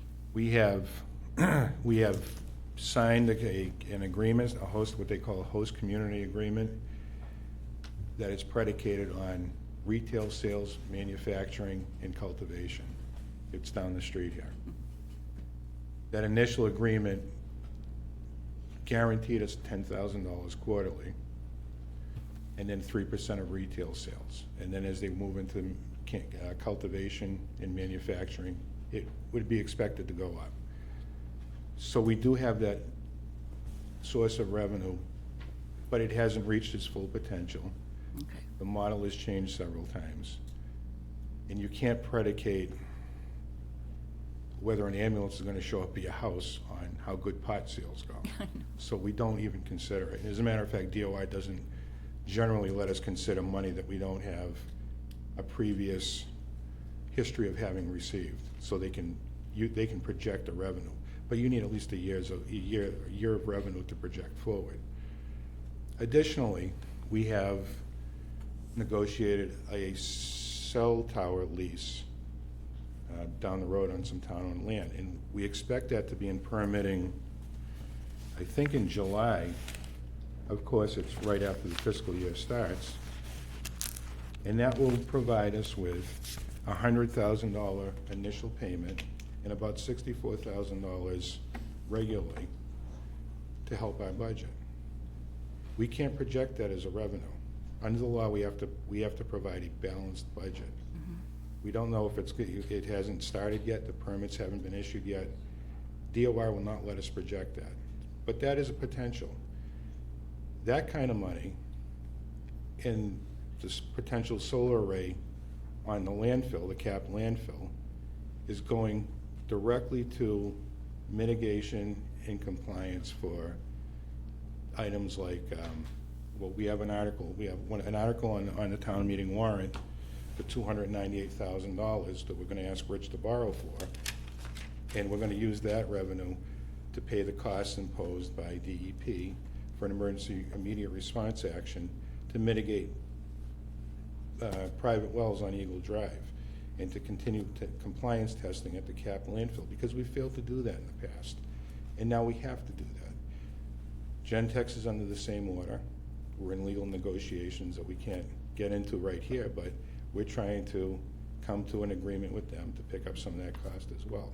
So there are additional sources of revenue, but they're not something we can budget to, because they're already, we made a decision a few years ago as a town at town meeting to dedicate at least 50% of land lease revenues into capital improvement stabilization to plan for our future. And that's the way I'm glad we did it, because it's dedicated to that account, and we can use it to pay for borrowing for things like DEP orders and so forth. The next question, I think, was about have we added positions? The answer is yes, we've added positions if the override passes to maintain level services, and let me explain that. We have a building inspector that is semi-retired. He worked in Sturbridge for a while. He works in Dudley. He makes about $32,000 a year, and he's got that twinkle in his eye that he's getting ready to head out. There's no way we get a building commissioner in 2024 for $32,000. So we've planned to have to replace that position. We've done the same with our health agent. We have an intermunicipal agreement with Webster to use their health agent. It costs the town about $30,000 a year. It's not working out. That's the bottom line. She's got too much work in Webster. We need to prepare for next year when we need to get a full-time health agent. It's a position we're adding, but it's a level service because we need to provide the ability to inspect our restaurants, respond to housing complaints, so forth and so on. Since 1962, our fire department had a call operational model, which means the volunteers would come out at night. Back in the day, the big foghorn would go off. Everybody would come out of their houses and they'd drive in their pickup trucks to the fire and they'd put it out. We still have that model. About a year ago, 4:30 in the morning, on my front door, I had a fire at my house.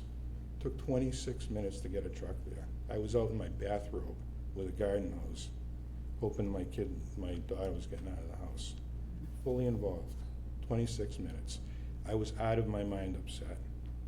And I went to the chief and I said, what in God's name? What happened? He said, we don't have a call force anymore. We have to have 3 people on the truck to get it out the door. They had to wait for somebody to arrive to jump on the truck. That's no longer level service. 10 years ago, you could get people on the truck to come from home and respond at 4 o'clock in the morning. Now, we have to hire 2 more guys that the chief is trying to write a grant for to cover his salary, their salaries, and their benefits for 2 years before the town has to pick up that cost. To me, that's a level service. 3 years before they cover it. That's a level service funded item. If you can't get a truck to the town administrator's house at 4:30 in the morning, what's gonna happen when it happens to somebody else and they can't get it? What's gonna happen when the senior citizen has a fire on their deck and we can't get a truck to them? That can't happen. That just can't happen. Level service is not how many positions we've cut. Level service is the quality of service that we provide now doesn't decline to keep 39 cents off the tax rate.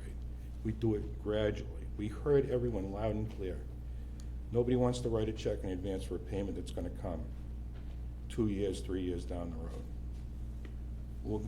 We voted on question 3. We'll see when we have the bill in hand what the cost is, and we'll ask the taxpayers then to vote as to whether or not they want to cover it. Same with the feasibility study.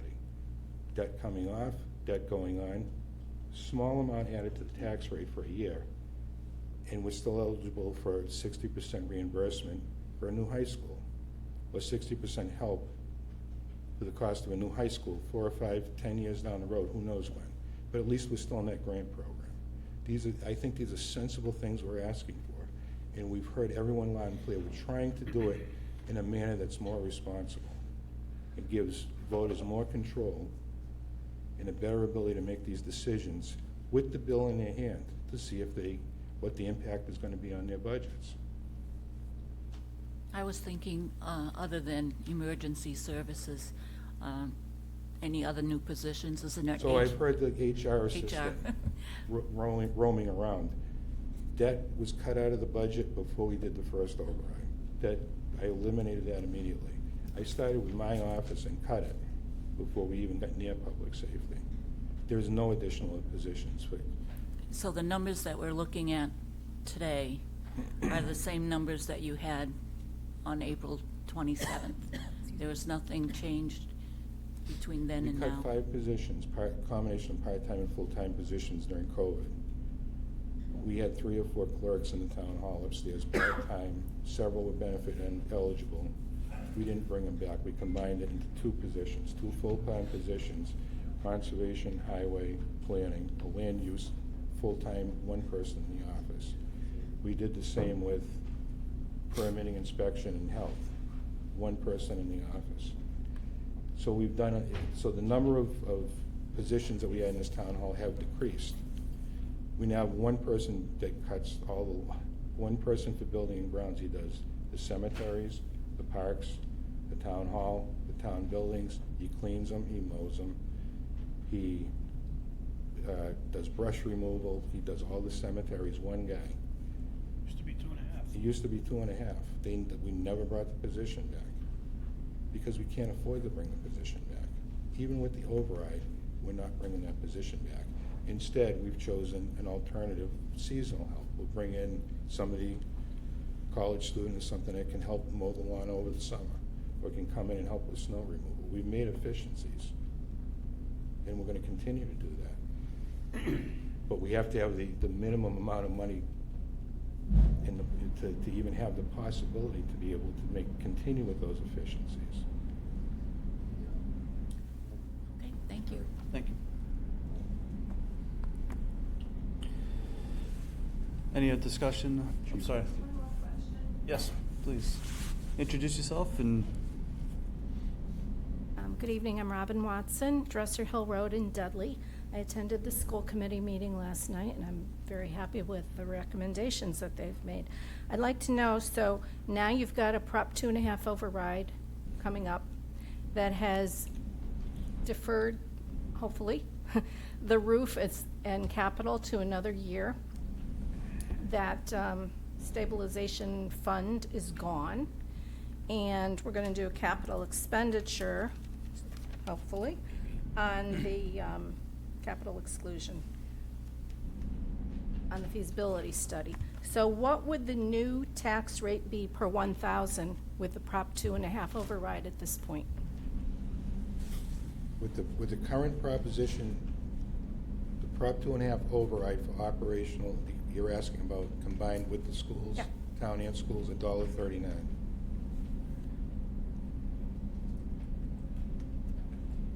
$139 above the current amount?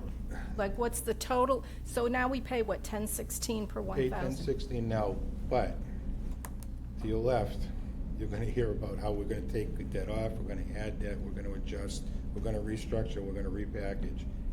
I'd rather have one of them explain that to you more specifically, either Rich or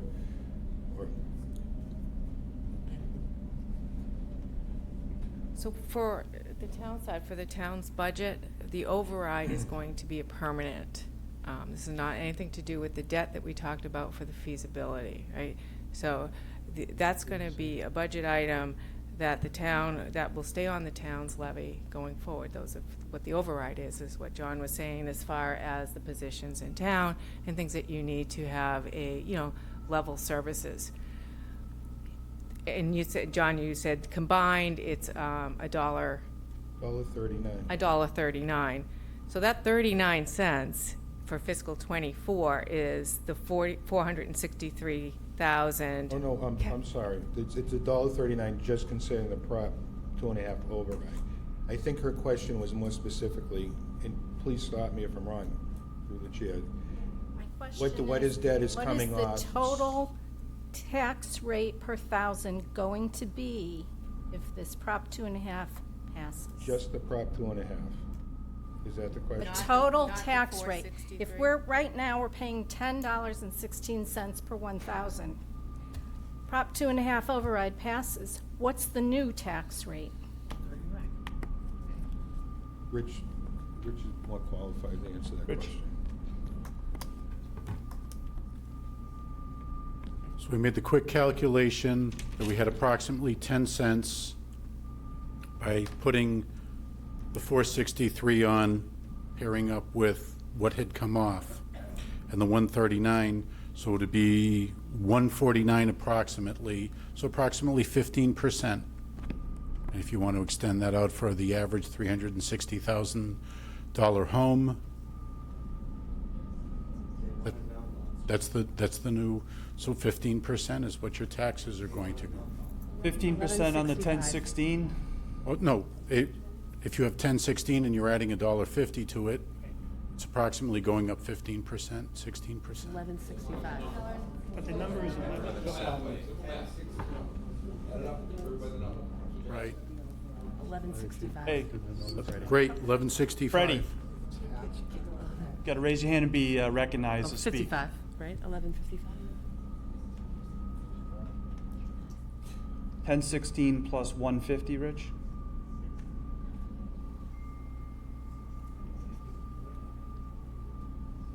So 1016 plus the 10 cents plus the $1.39, 1165. 11. Sorry, hold, please. The specific question was, as Prop 2.5 goes through, what is the new tax rate? We said it was 10.16 plus Plus 10 cents plus 139 to 1165. 11.65. Thank you. But obviously, things change, right? So stuff comes off, stuff comes on. Rich? What about, So a clarification on that number, Mr. Chairman.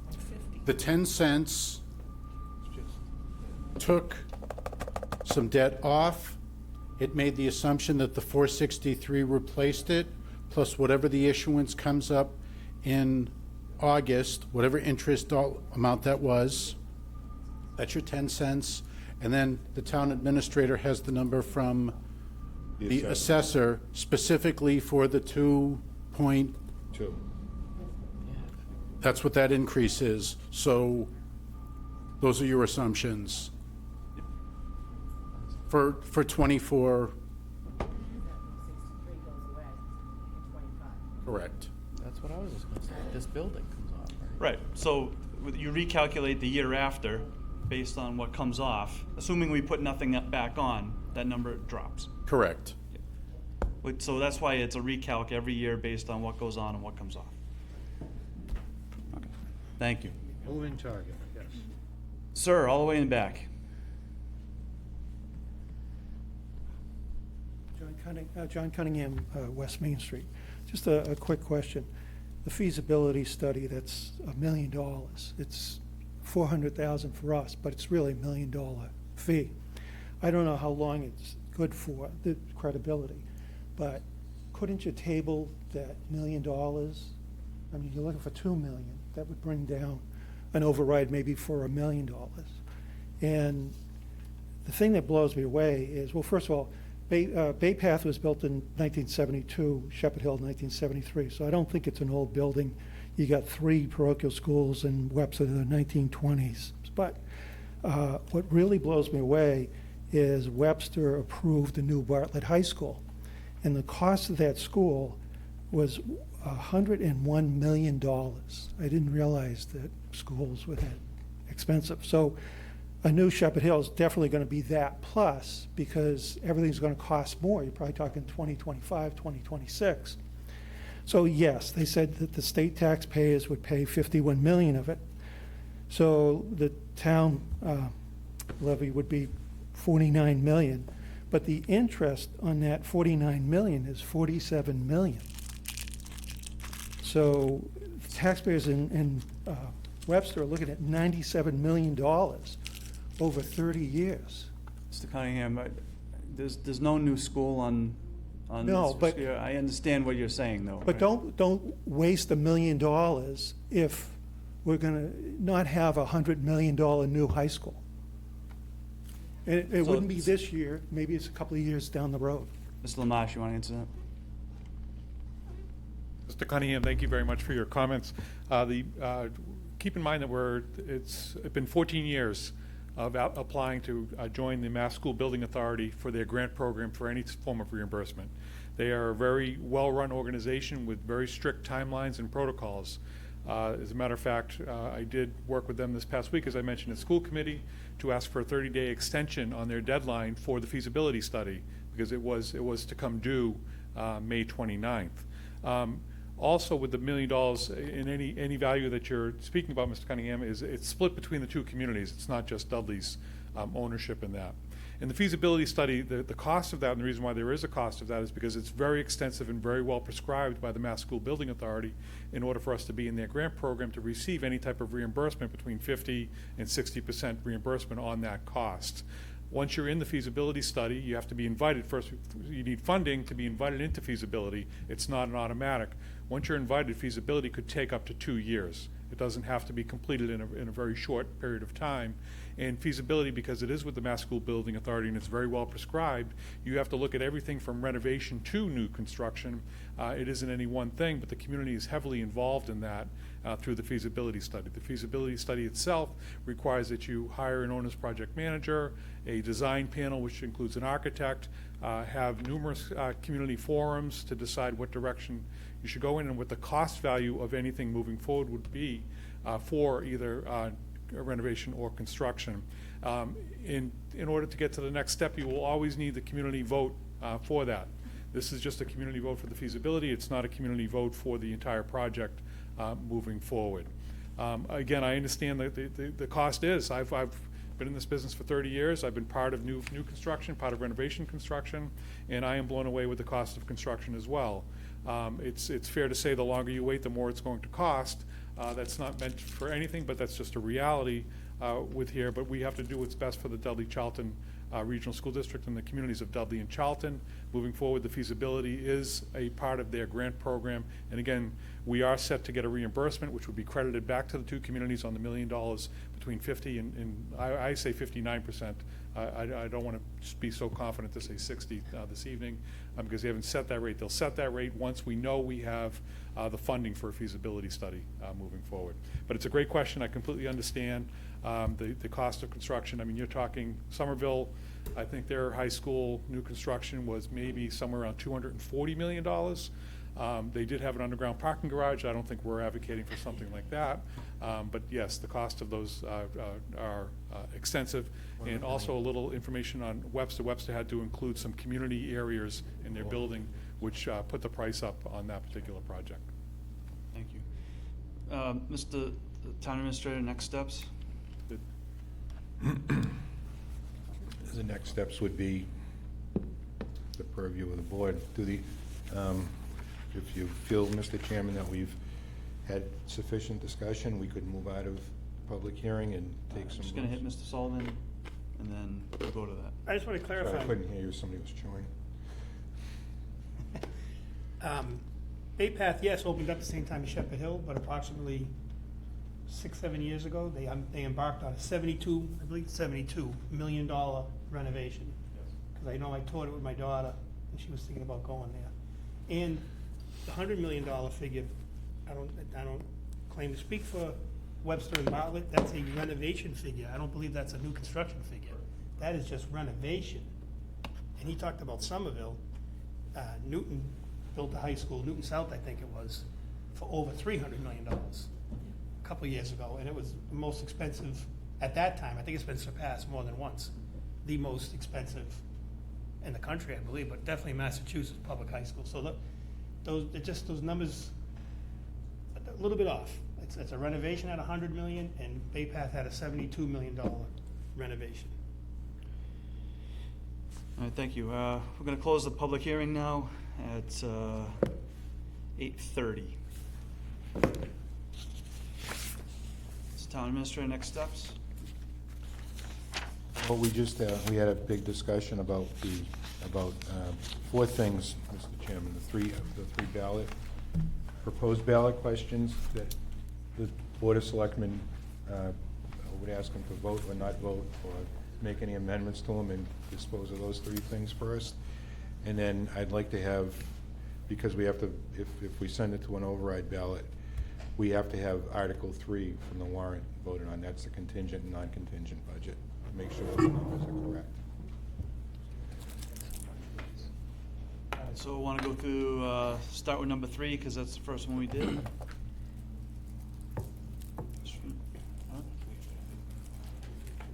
Okay. Good idea. Yeah. All right, so the FAA will do, just like we do normally. FAA will go through each one and make a recommendation. And then it'll go to the Board of Selectmen. How's that sound? So the FAA has to make a recommendation on 3. They can make a recommendation on the ballot questions. The ballot questions are entirely up to the Board of Selectmen. Gotcha.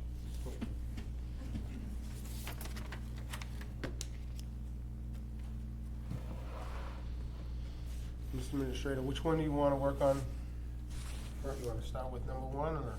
I'd rather actually get those 4 items out of the way first and then move on to the overall warrant. The only article I'd like to work on from the proposed warrant right now is Article 3. Oops. That's the contingent, non-contingent budget. No, Article 3 is FY24 budget on the warrant. I have a different one too. They're in the folder, guys. Yeah, so this That's I have that question. I have that, I'm not voting on that. I don't want that. Right, we have to decide. not ballot question 3, Article 3 is what I'm I don't talking have that. about. Oh, the budget. You don't have the warrant? Oh, yeah, I was looking at the questions, 1, 2, 3, sorry. Sorry. So you want to vote on this? Correct. We can't move forward with question 1, which is the override, without voting on that, which is Article 3 in the warrant. Which tab? Budget? Budget talks. Oh, warrant talks. Which one Warrant is it? docs? Warrant. Does everybody on the FAA have a copy of that warrant? Yes. The one, number 3 on the warrant? Yes. I don't have a copy, I need a copy of it. Word doc or the PDF?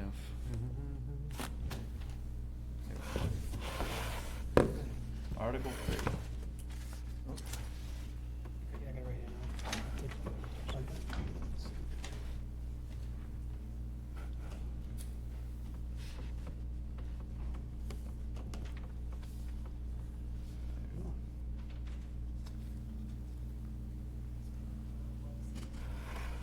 Stays the same.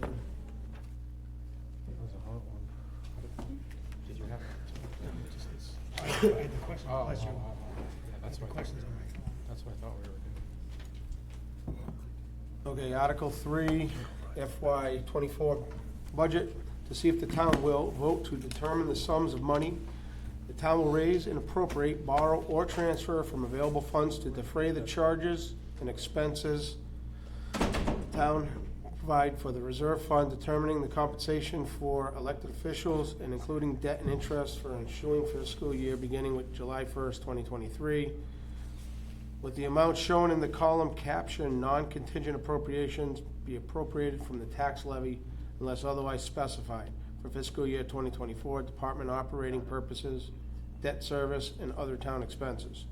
And that the amount shown in column captioned contingent appropriations be appropriated from the tax levy contingent upon the passage of a Proposition 2.5 ballot questions pursuant to General Law, Chapter 59, Section 21C.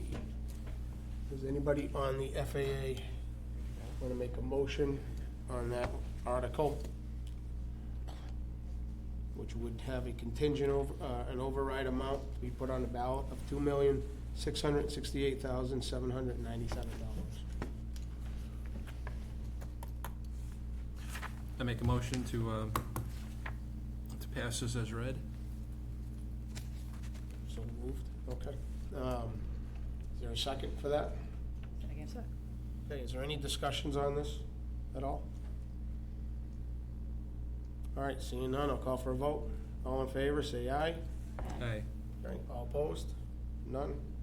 Article 3 will pass. Vote recommendation from the FAA.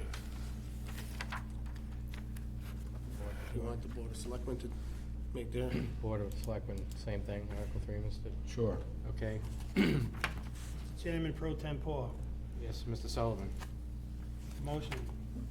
Board of Selectmen approve Article 3 as written and to follow, to see if the town will vote to determine the sums of money the town will raise and appropriate, borrow, or transfer from available funds to defray the charges and expenses of the town and provide for reserve fund, determining the compensation for elected officers, including debt and interest for the ensuing fiscal year beginning on July 1st, 2023, with the amounts shown in the column captioned non-contingent appropriations be appropriated from the tax levy unless otherwise specified for fiscal year 2024 departmental operating purposes, debt service, and other town expenses, and that the amounts shown in the column captioned contingent appropriations be appropriated from the tax levy contingent upon the passage of Prop 2.5 ballot question pursuant to General Law, Chapter 59, Section 21C, subsection G. Motion by Mr. Sullivan. Second. Second by Mr. Sigenovich. Discussion. Kathy?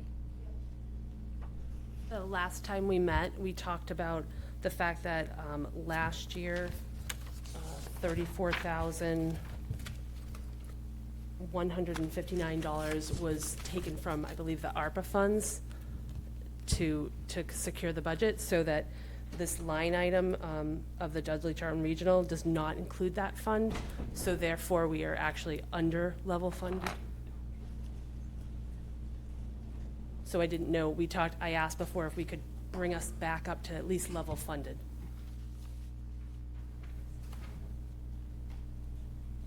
Mr. Administrator? Go ahead. The 994, 283, doesn't include the ARPA? That 994, 283 does, the non-contingent amount does not. Correct? Right? Yeah. I think the issue was that we authorized an additional article at last year's town meeting for 280, separate from the assessment. And that adjustment was made, where's Rich Matthew when you need him? Can you answer that question, Rich? Because So the base number that was included.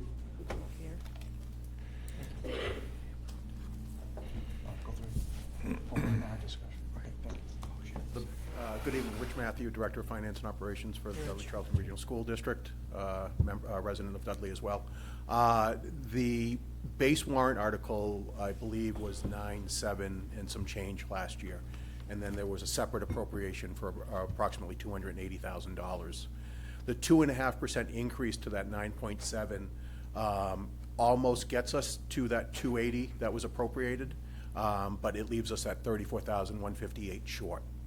So I believe Chair Carmignani simply requesting that at a minimum, we have level funding to what was assessed to Dudley last year. Mr. Sullivan? I thought last year when we, John, correct me if I'm wrong, that the extra warrant article was not to be considered as part of their state's budget going to the next year. It was a one-time infusion of capital. It was clearly discussed that we didn't have. But for this number that we voted on, the 994, that was your assessment, your new assessment from the House brought Dudley down to 960, right? And then the 34 is added to that. Am I correct? Yes.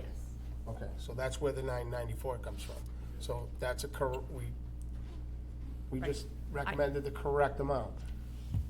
You recommended the correct amount in the contingent appropriations. I'm saying in the non-contingent appropriations, and I realize it's a $10 million budget, but $34,000 for us is actually almost $70,000. But we're not covering that right now, We're right? not doing. Okay. This is just contingent. This is the Okay. contingent budget. Yep. You're right. Thank you. Okay. All right, good. Well, So you- wait a minute, because Yeah. we covered Article 3, that's contingent and non-contingent. So should we amend? But you're asking for Amounts? 34 grand out of the non-contingent side, which means that the override fails. That you're asking for an additional 34,000. Out of the, so.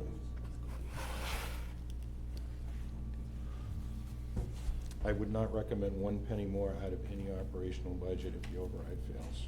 We would take it out of stabilization if that's what the board wanted to do, or the FAA wanted to recommend. Not 1 penny out of any operational budget if the override fails. It's the board's pleasure. Motion and a second. Any changes to the motion or the second? My motion stands.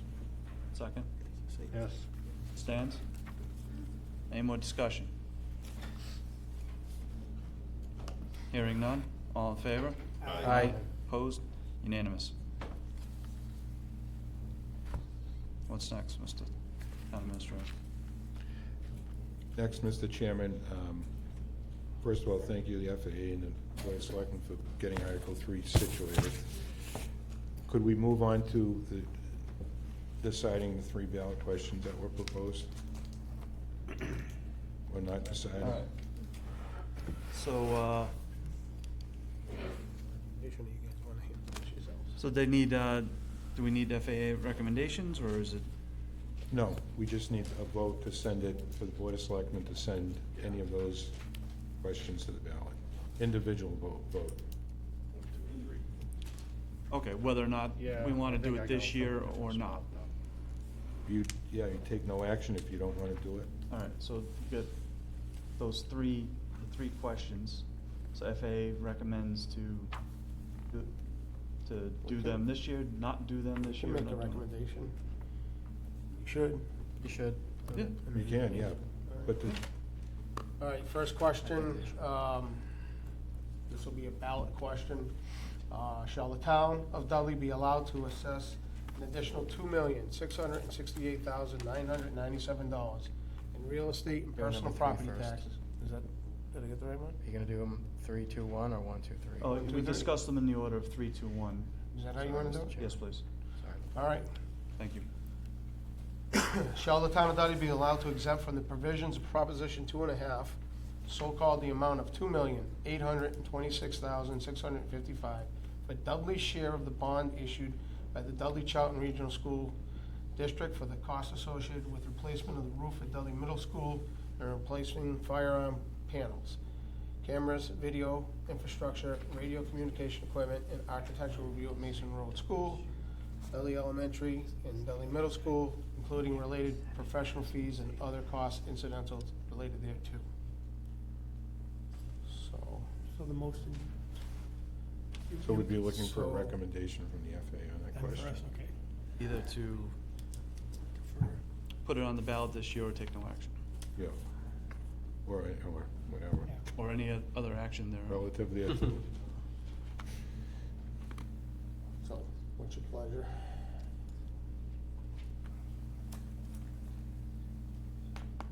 Mr. Chairman, I make a motion to take no action at this time. Second. Okay. Any discussion on this?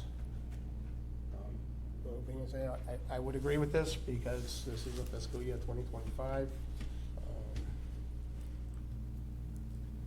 We can leave it off the ballot this year, would be favorable. I think. Just kind of a quick comment. I know it gets a little confusing when we talk about all this debt issuance and bond issuance and stuff.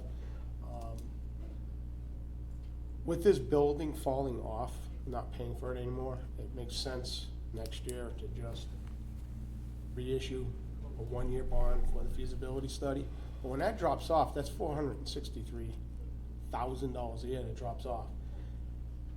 This comes on in 2025, you've got, without raising anybody's taxes, you've got $463,000 to pay for this every year. So a bond of 10 years, I don't know if Mr. Camignani would comment on that, but a bond of 8 to 10 years, would that be sufficient? Maybe 20. I think he said 20 the last one. 20. Well, I because the- mean, yeah, because of the interest rate, 20 years, but Yeah, an inverted yield curve, so 20 years out. Sorry, go ahead. So I think there's an answer already out there. But 463, if we put a 20-year bond, would be more than sufficient. And again, we don't want to, Mr. Chairman, we don't want to put 463 out for the second year. We'd want to increase that by a little bit. Again, we're managing Right. what we're excluding on the tax rate.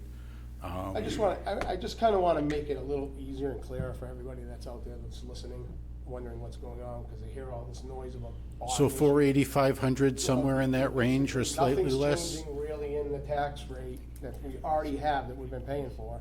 If we do the study and then we use that same money in Right. the second year, issue a bond for the school roofs, and nobody's really feeling anything. That's kind of what I want to get to. I can confirm that, yes. Basically, we're That's, paying for this for another 10 years, technically. Motion, second, All discussion. right? Is there any other discussion on this? All right, all in favor? Aye. Aye, okay, Unanimous? unanimous. Mr. Chairman, Mr. Sullivan? make a motion, town take no action on question 3, debt exclusion, school roof and capital. Shall the town of Dudley be allowed to exempt from the provision of Prop 2 1/2, so-called the amount of $2.826665 million for bond issue in order to pay for the costs associated with replacement of the roof at DMS, replacing fire alarms, cameras, video infrastructure, radio communication equipment, architectural review at Mason Road, Dudley L, and Dudley Middle School fiscal year beginning July 1st, 2024. Take any other action relative thereto. Second. Got a motion and a second, any discussion? Seeing none, all in favor? Aye. Opposed? Unanimous.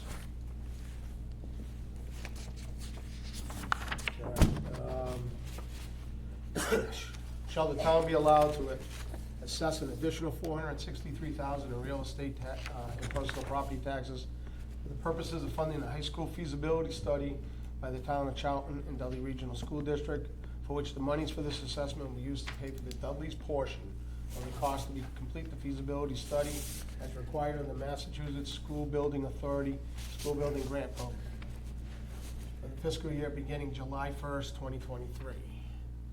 We have a motion on this.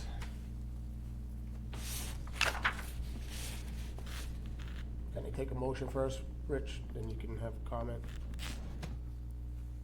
Motion to accept as read. Okay. There's Second? Second. Okay, we have a motion and a second. Any discussion? Carmignani? Specifically, does it list out a capital exclusion? That's the aim, that's the piece of the puzzle we're looking to put out there. On the ballot question? It does. Yeah, but his motion, he didn't read the capital exclusion headline, he started at Charlottetown. All right. If he includes that first sentence, I think that, what you're looking for, Rich? Correct, correct. Again, previously, we had our capital improvement committee meeting. Any and everything that's done that has been memorialized will be vetted by the attorney, who is not here but is in Boston. So we want to make sure that we have i's All right, dotted, so t's crossed. Let me read it with the, I'll just add that to the front of the sentence of the motion. Capital exclusion for high school feasibility study. So if Kelly wants to amend hers to add that. Then a motion to add that sentence. Second. All right, all in favor on the amendment? Aye. Any discussion? Still no, go back into discussion. The original? I'll just smile and repeat what our FA had mentioned. 463 as a capital exclusion has no interest and it has no issuance cost. 1 year. It's 1 year, it is a line item in the budget. When it's passed in the affirmative, it is raised and appropriated on the tax rate. The Board of Selectmen will host the assessor's rate hearing, and it'll be, it's subject to the regular warrant process to write a check to the school district. Any other discussion from FAA? All right, all in favor, say aye. Aye. Okay, unanimous, Mr. Chairman. Mr. Chairman, Sullivan? question 2, capital exclusion for high school feasibility study. Shall the town of Dudley be allowed to assess an additional $463,000 in real estate and personal property tax for the purpose of funding a high school feasibility study, which the monies from this assessment will be used to pay for Dudley's portion of the cost to complete a feasibility study as required under the Massachusetts School Building Authority School Building Grant Program for the fiscal year beginning July 1st, 2023. And I so move. Second. A motion and a second, any discussion? Mr. Chairman, just based on what I heard tonight from Rich and our representative from Unibank, this actually makes sense. It's a no-brainer. I originally thought about, letting this one wait until revenue would support it, but, or trying to absorb it at some point, but I think this is the right move. Any discussion? Hearing none, all in favor? Aye. Opposed? Unanimous.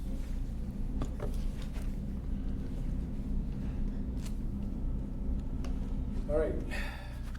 Shall the town of Dudley be allowed to assess $2,668,797 in real estate and personal property taxes for the purpose of operational expenses for the town of Dudley in the amount of $1,674,514 for the purposes of operational expenses, and for the Dudley Charlton Regional School District in the amount of $994,283 for the fiscal year beginning July 1st, 2023. Anybody on FAA want to make a motion on this? Make a motion to accept the article as read. Second. All right, is there any discussion on this? All right, all in favor, say aye. Aye. Okay, unanimous. Mr. Chairman, Sullivan? question 1, shall the town of Dudley be allowed to assess an additional $2.668797 million in real estate and personal property taxes for the purposes of operational expenses for the town of Dudley in the amount of $1.674514, and for the Dudley Charlton Regional School District, the amount of $994,283 in operational expenses for the current fiscal year beginning July 1st, 2023, and I so move. Second. Motion and a second, discussion, Mr. Massey? Just a quick Let comment. him go first. I'm sorry. This was that $1.39 we're talking about. Just so everyone at home, people that follow along on social media, this is the $1.39 we were talking about. Thank you. Mr. Massey? Yep, so, couple things. Sometimes, you get elected, you sit up here, this is one of those moments where you have to actually take leadership and actually take an unpopular stand for a lot of people to protect your school and your town, things that you've worked hard together to kind of get to a certain point. And we always say we can't go backwards. We've looked at the sources of revenue. Mr. Ruda, I really appreciate you bringing up the weed money, as it's often called on Facebook, is that you can't base life-saving equipment and services on revenue we don't have yet. I appreciated that, and I hope the questions that I continue to see out there, people hear that and accept that. Also, the level services. I hope everybody understood what level services means tonight. I think a lot of people came ready to, lob accusations about throwing extra stuff in. Clearly, it's not. I remember hearing about Mr. Ruda's story a year ago, and I think there's a lot of us up here who actually have similar stories. Everybody knows my daughter Jessica had a grand mal seizure, and I called the fire department, the ambulance, and they were there in minutes and got Jessica and I to the hospital. I didn't know what to do, and they professionally got me there. If that was in the middle of the night, it could have been a different story. So, level services, okay? Keeping people what they expect when that phone rings. So that's what this stuff means to me. And as your selectman that you've elected to represent you. I wouldn't just ask for money for money's sake. Everybody up here in the school committee, I appreciate all of you. Even the Charlton, you guys have been at every meeting. This is hard. We've gotten a lot of hard questions, a lot of angry people. I want them to understand where we're coming from. I want them to know that we have the data. There's nothing to hide. It's all here. And I appreciate everybody who actually came here and asked questions. I really do. But this is something that we really need. What do we want to be? And I think we stand together, the school and the town, and make the case. We have a month to make the case. As Mr. Sullivan said, it's $1.39 versus whatever it was before, which, as we know, we heard everybody. It was way too big. I think, to Mr. Mayott's point, it was a menu item issue, but it was also an amount issue. It was absurdly big, if you think about it, looking back. Now, but we heard it, and now we're focusing on the core needs. There's nothing else, nothing. We can push out the things that we can push out, and this is the one that we need to address most urgently.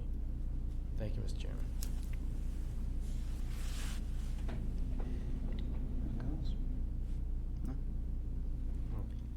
So I think this is a fair example of trying to find a path to allow the people of Dudley to choose whether they want to continue down the road with the services that they currently expect, and education of their children in a way that is appropriate or at least consistent now. And that's the choice looks like we're voting to make tonight. So you have some choices. That's it. All right, let's take a vote. All in favor? Aye. Opposed? Unanimous. Thank you.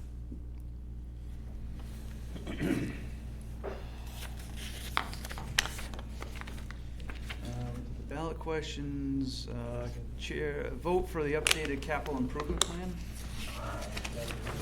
We'll do that Monday, Mr. Chairman. Monday, yes. I was in that meeting. All right. FAA facilitates this item. Calling for FAA to vote on recommendation in May 22nd, 2023 town meeting. We're doing this out of order. Where are we? New business, line 3.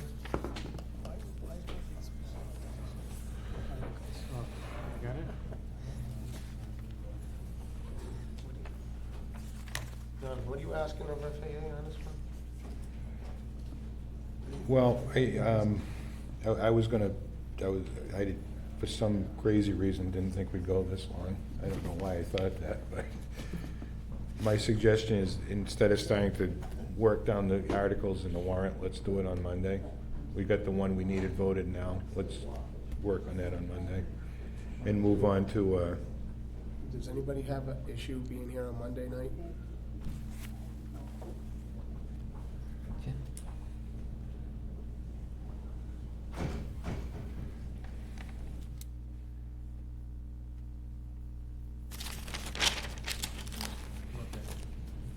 We're all good on Monday?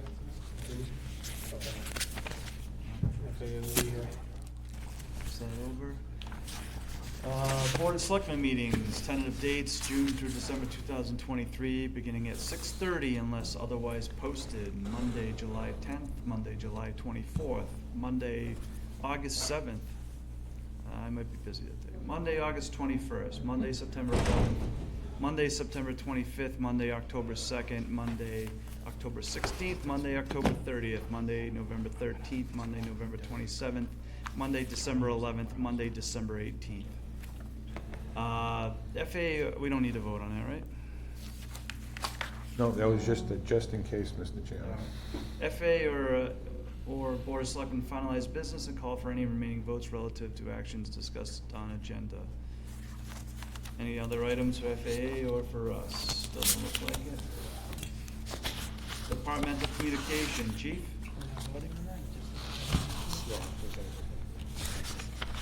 Just real quick, the Little League parade this Saturday around noontime.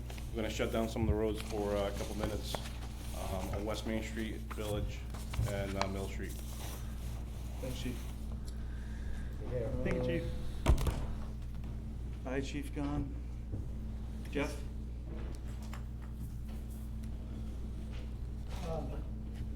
All I really had is just briefly, in response to the comments that I, about the, about the override and level services. So regarding my department, even with the passage of 2.5 override,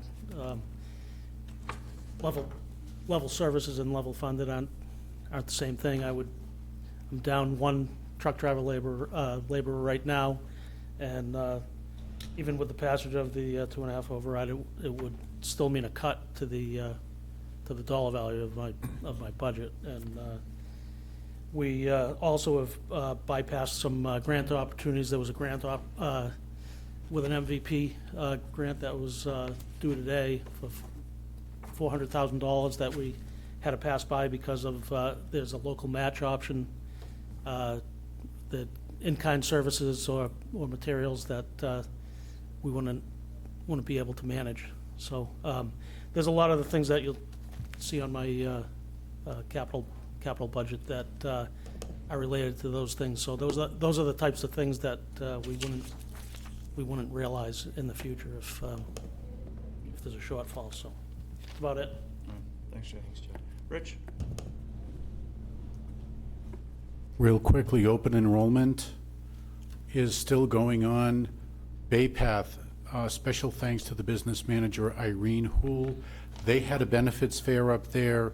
They were kind enough to give us a table in the event any town employees wanted to go up there. Remember, Hampshire Council of Governments, as much as they provide our health insurance, there's a wellness component. And when you get to meet Michelle Camosa, who's the person who comes out and does the cooking demonstration, that's the engagement. There's a concierge level of care for chronic illnesses so that you see some improvement. So again, anybody who's got a question on health, dental, any of the benefits or what have you. Also, now is always a good time to go through, make sure your Worcester Regional Retirement System benefactor is updated. Remember, all the public safety are covered under the Chubb program.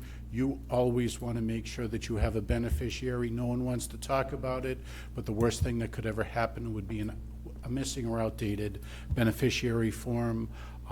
It's good, people are asking questions, you want that engagement. One final thing, the real estate tax bills are past due. Everybody's having that oh no moment, given the telephone call. Remember, we have the Dropbox downstairs in the police lobby. Happy to give you an updated dollar amount if you can't be here during the hours.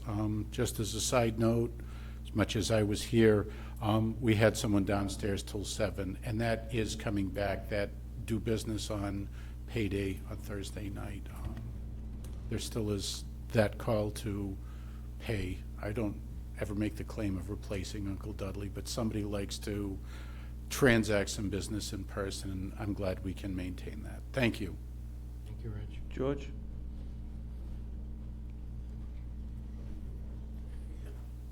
No, thanks. Just to let everybody know, during the water main projects coming up, please notify the water sewer department if you have any complaints or problems. Don't contact the selectman's office or any of that. 'Cause Thank you. Yeah, I know that happens a lot, but we'll try to No. rectify that. Never. Just daily. Thanks, George. Is that everybody? I don't see Dean. All right. Student rep? No. Board member comments? Mr. Landry? Thank you, Mr. Chairman. I'd just like to thank everyone for attending and participating this evening. A lot of, a good amount of information, a lot of explanation given, and I think a lot of things have been made a lot clearer. I want to thank the FAA, the school administration, school committee. Rich, thank you for having Linda come. That was absolutely phenomenal. Thank you. And I just want to let everybody know, all the department heads, you're still doing an amazing job. You see me here at Town Hall from time to time, just checking in, checking what everybody's doing, if everybody's happy and they get everything they need. So thank you very much. Mr. Sullivan? Mr. Chair, again, echo Mr. Landry. Tonight was informative. The Unibank rep was outstanding. Appreciate her coming in. Sometimes when, hopefully you hear a message from the professionals. It's the truth. I mean, we get, people think sometimes we don't put everything out there, we're not transparent, but I disagree, but I'm glad she was here. Just a couple things, Mr. Chair. Our Southwestern County Communication Center was just recognized, awarded the Central Mass EMS Corporation Communications Award. Greg Linsky announced that the SWCCC has been awarded the EMS Communications Specialist of the Year by Central Mass EMS Corp. Extremely proud of the people down there. I'm on my turn to be on the board. Been on there a little over a year now. Mr. Massey fills in when I can't make it. They do a great job down there. Dispatching can be a thankless task. They may have 2 or 3 people on, and sometimes that's not enough. So kudos to Greg Linsky and his crew for that award. Also, Dudley will not be offering in-person early voting this time. The procedure of that starts with the registrars, and 50% of the registrars have to recommend in-person voting. They took a vote not to have it at this election, and Laurie Smith can probably expound on it better than me. It can be taken up, or has to be taken up before every election, I believe Laurie said. So this time, it's not being offered. Mail-out ballots has already been not offered due to a cost. So people, you can still do absentee balloting, and you can request those to the clerk's office. That decision rested with the registrars, not with the BOS, so it'll come up again for the next election. But thank everyone for participating tonight. Mr. Signevich? It was good to see a number of people here today, people we don't usually see. Whether you do or not, if you show up to a meeting, you have the ability to be heard. We have a section, citizen comments. I've never known the chairman to refuse someone the right to speak. Actually, in my opinion, sometimes he lets them go a little long, but that's okay. That's the way, that's the way it works. It's a happy medium. It is. But that's how government works. It's a conversation. It's not just few people have said social media. It's not social media, that's static, that's just, there it is. You want to get a problem solved, come, have a conversation.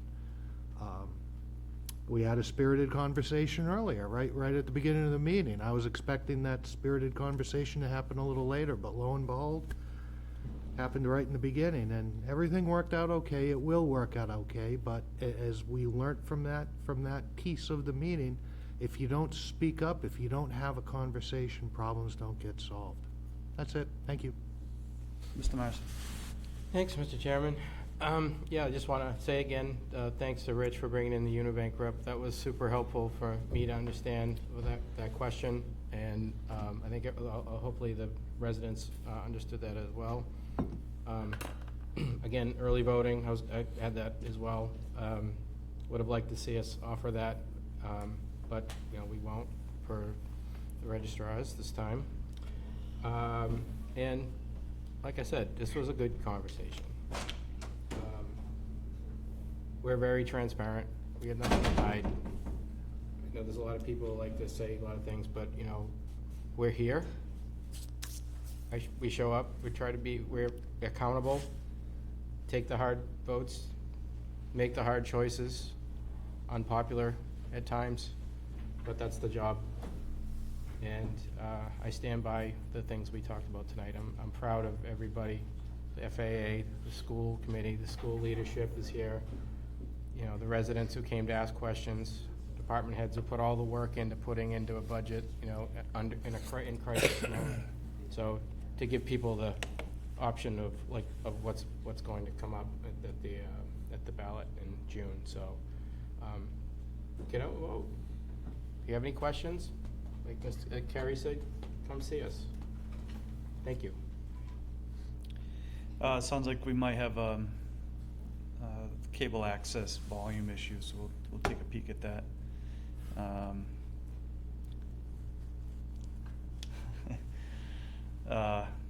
Hopefully we all speak into our mics and do the right thing. So, I